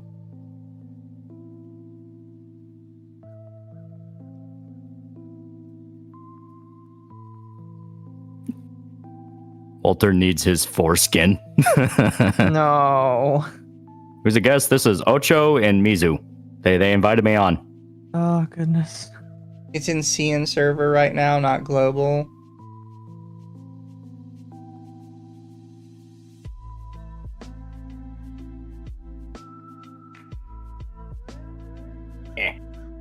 While you're looking, can I just say, I've been enjoying, either of you have a Steam Deck? Yeah. Yeah, I've been enjoying playing a lot of games that I have previously already purchased, so therefore it is okay on my Steam Deck. Like, I have been going through Four Swords Adventure again, because I only got to play that when I was a kid, and I missed it greatly, and so I'm really happy that I have the chance to relive Four Swords Adventure right now. It's very fun. Yeah, Steam Deck's pretty fun. My only issue with it is I want to use it mainly for emulation, and setting up an emulator on it's such a fucking pain in the ass. Once you get it done, it's not bad, but it's like, you know, I wanted to play like Berserk PS2 on it, and that was a whole fucking process because it uses Linux as like the OS, you know, so it's all like open source and you can do a bunch of shit with it. And it's really not that bad. It's just about setting it up in the first place. But man, yeah, I don't touch it very often just because I always think like, man, I have to boot up fucking PCX2. God damn it. Okay, so what happened is they are doing what Nikkei is doing, which I actually agree is a bad system, where the cosmetics are gated behind a gacha system. And that gacha system has its own pity system. And to reach the max pity, you need to spend at least $200. If I played Devil May Cry, I wish. I've seen them, and I think they look pretty good. I think this is an extra issue, because with Nikkei, all you're getting is characters or skins. I think this is an extra problem with Girls Frontline, because they do the double dipping already that, what do you call it? Started with Fate, where you have to go for weapons and you have to go for characters. Yeah, there's a reason I don't touch a lot of gacha stuff, just due to the fact that, like, those fucking rates, they get so greedy. I don't like a lot of gacha stuff. Yeah. I stopped playing gacha games. I actually told this to fuck, what's her name? I forgot it, and I feel really bad because I just talked to her today. Leaflet. I was talking to Leaflet, and she's like, "Do you play the new Umu Musume game?" Because she told me she was into that, and I'm like, "No, because I have to avoid gacha." She's like, "Why?" And I was like, "Well, I really wanted to play a character in Genshin, and I spent a lot of money that I really should not have spent, so I just avoid for fucking games like the plague." Yeah, especially doesn't help. There's no It real especially doesn't gacha help for when you have like costumes really in bad Nikkei, rates. though. Nikkei actually, for big event costumes, does put them in a gacha system. And every one of those costs like $100 to get the outfit. I mean, they got to make money somehow. If the character is cheap, and you get and the outfit is what costs money, I would say it's a little bit more fair. But by the same token, it still kind of sucks that they are charging you that much for it. What's your favorite fighting game? Fighting herds. Them's fighting herds. That sounds like a funny game. It is. Started as a My Little Pony fan game. Oh, I see. And then they got cease and desisted. And then it became Them's Fighting Herds. That's funny. Imagine paying money to get a chance to get what you want. Couldn't be me. Yeah. Are they still doing development? They have Blaze Blue, Skullgirl, Second Encore, and Guilty Gear Zerd 2 cosmetics for the ponies. Oh, that's interesting.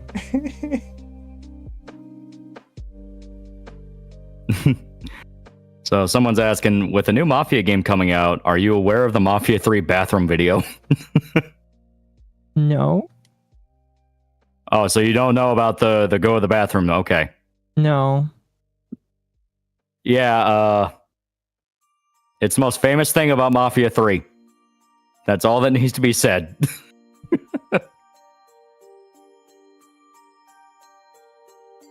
Did they put a pony town in Them's Fighting Herds? Did they really? They sort of did. hilarious. I'm assuming it's not like a 1-to-1. They've changed a lot of stuff about it since I played. Several of my friends don't recommend it.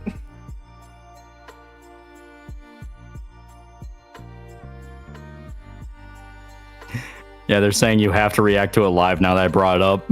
Okay. Yeah. Wait, react to what live? I wasn't paying attention. The Mafia 3 bathroom video. Okay. Yeah. I feel like that's all right. Yeah, send it to us. Okay. I'll get the link real quick. It is. Yeah. As soon as you hear it, here, I'll get the link for it. Yeah, and I'll just post it. And where do you want me to send it? You want me to just DM it? Yeah, DM it to me. I'll forward it. Here you go. Like I said, we're very primitive. Yeah, it's one of those where I can't even set it up properly. I literally can't even think of a way to set it up properly. It speaks for itself. It's modern art. All right. Well, Mizu, you pull it up for us. Okay. And then after this, I think I'll raid us over into Almighty Lolly. Yep. Okay. Because I'm still playing RE2. Sort of in the background. Yeah. Well, you know, I'm doing my best here. I got ADD, I think, probably. We all do. It's not diagnosed, but something's wrong. I mean, Something just ain't right about that boy. Yeah. Oh, it only goes up to 720p, chat. How are you gonna do this to me? Oh. This will be Mafia's legacy.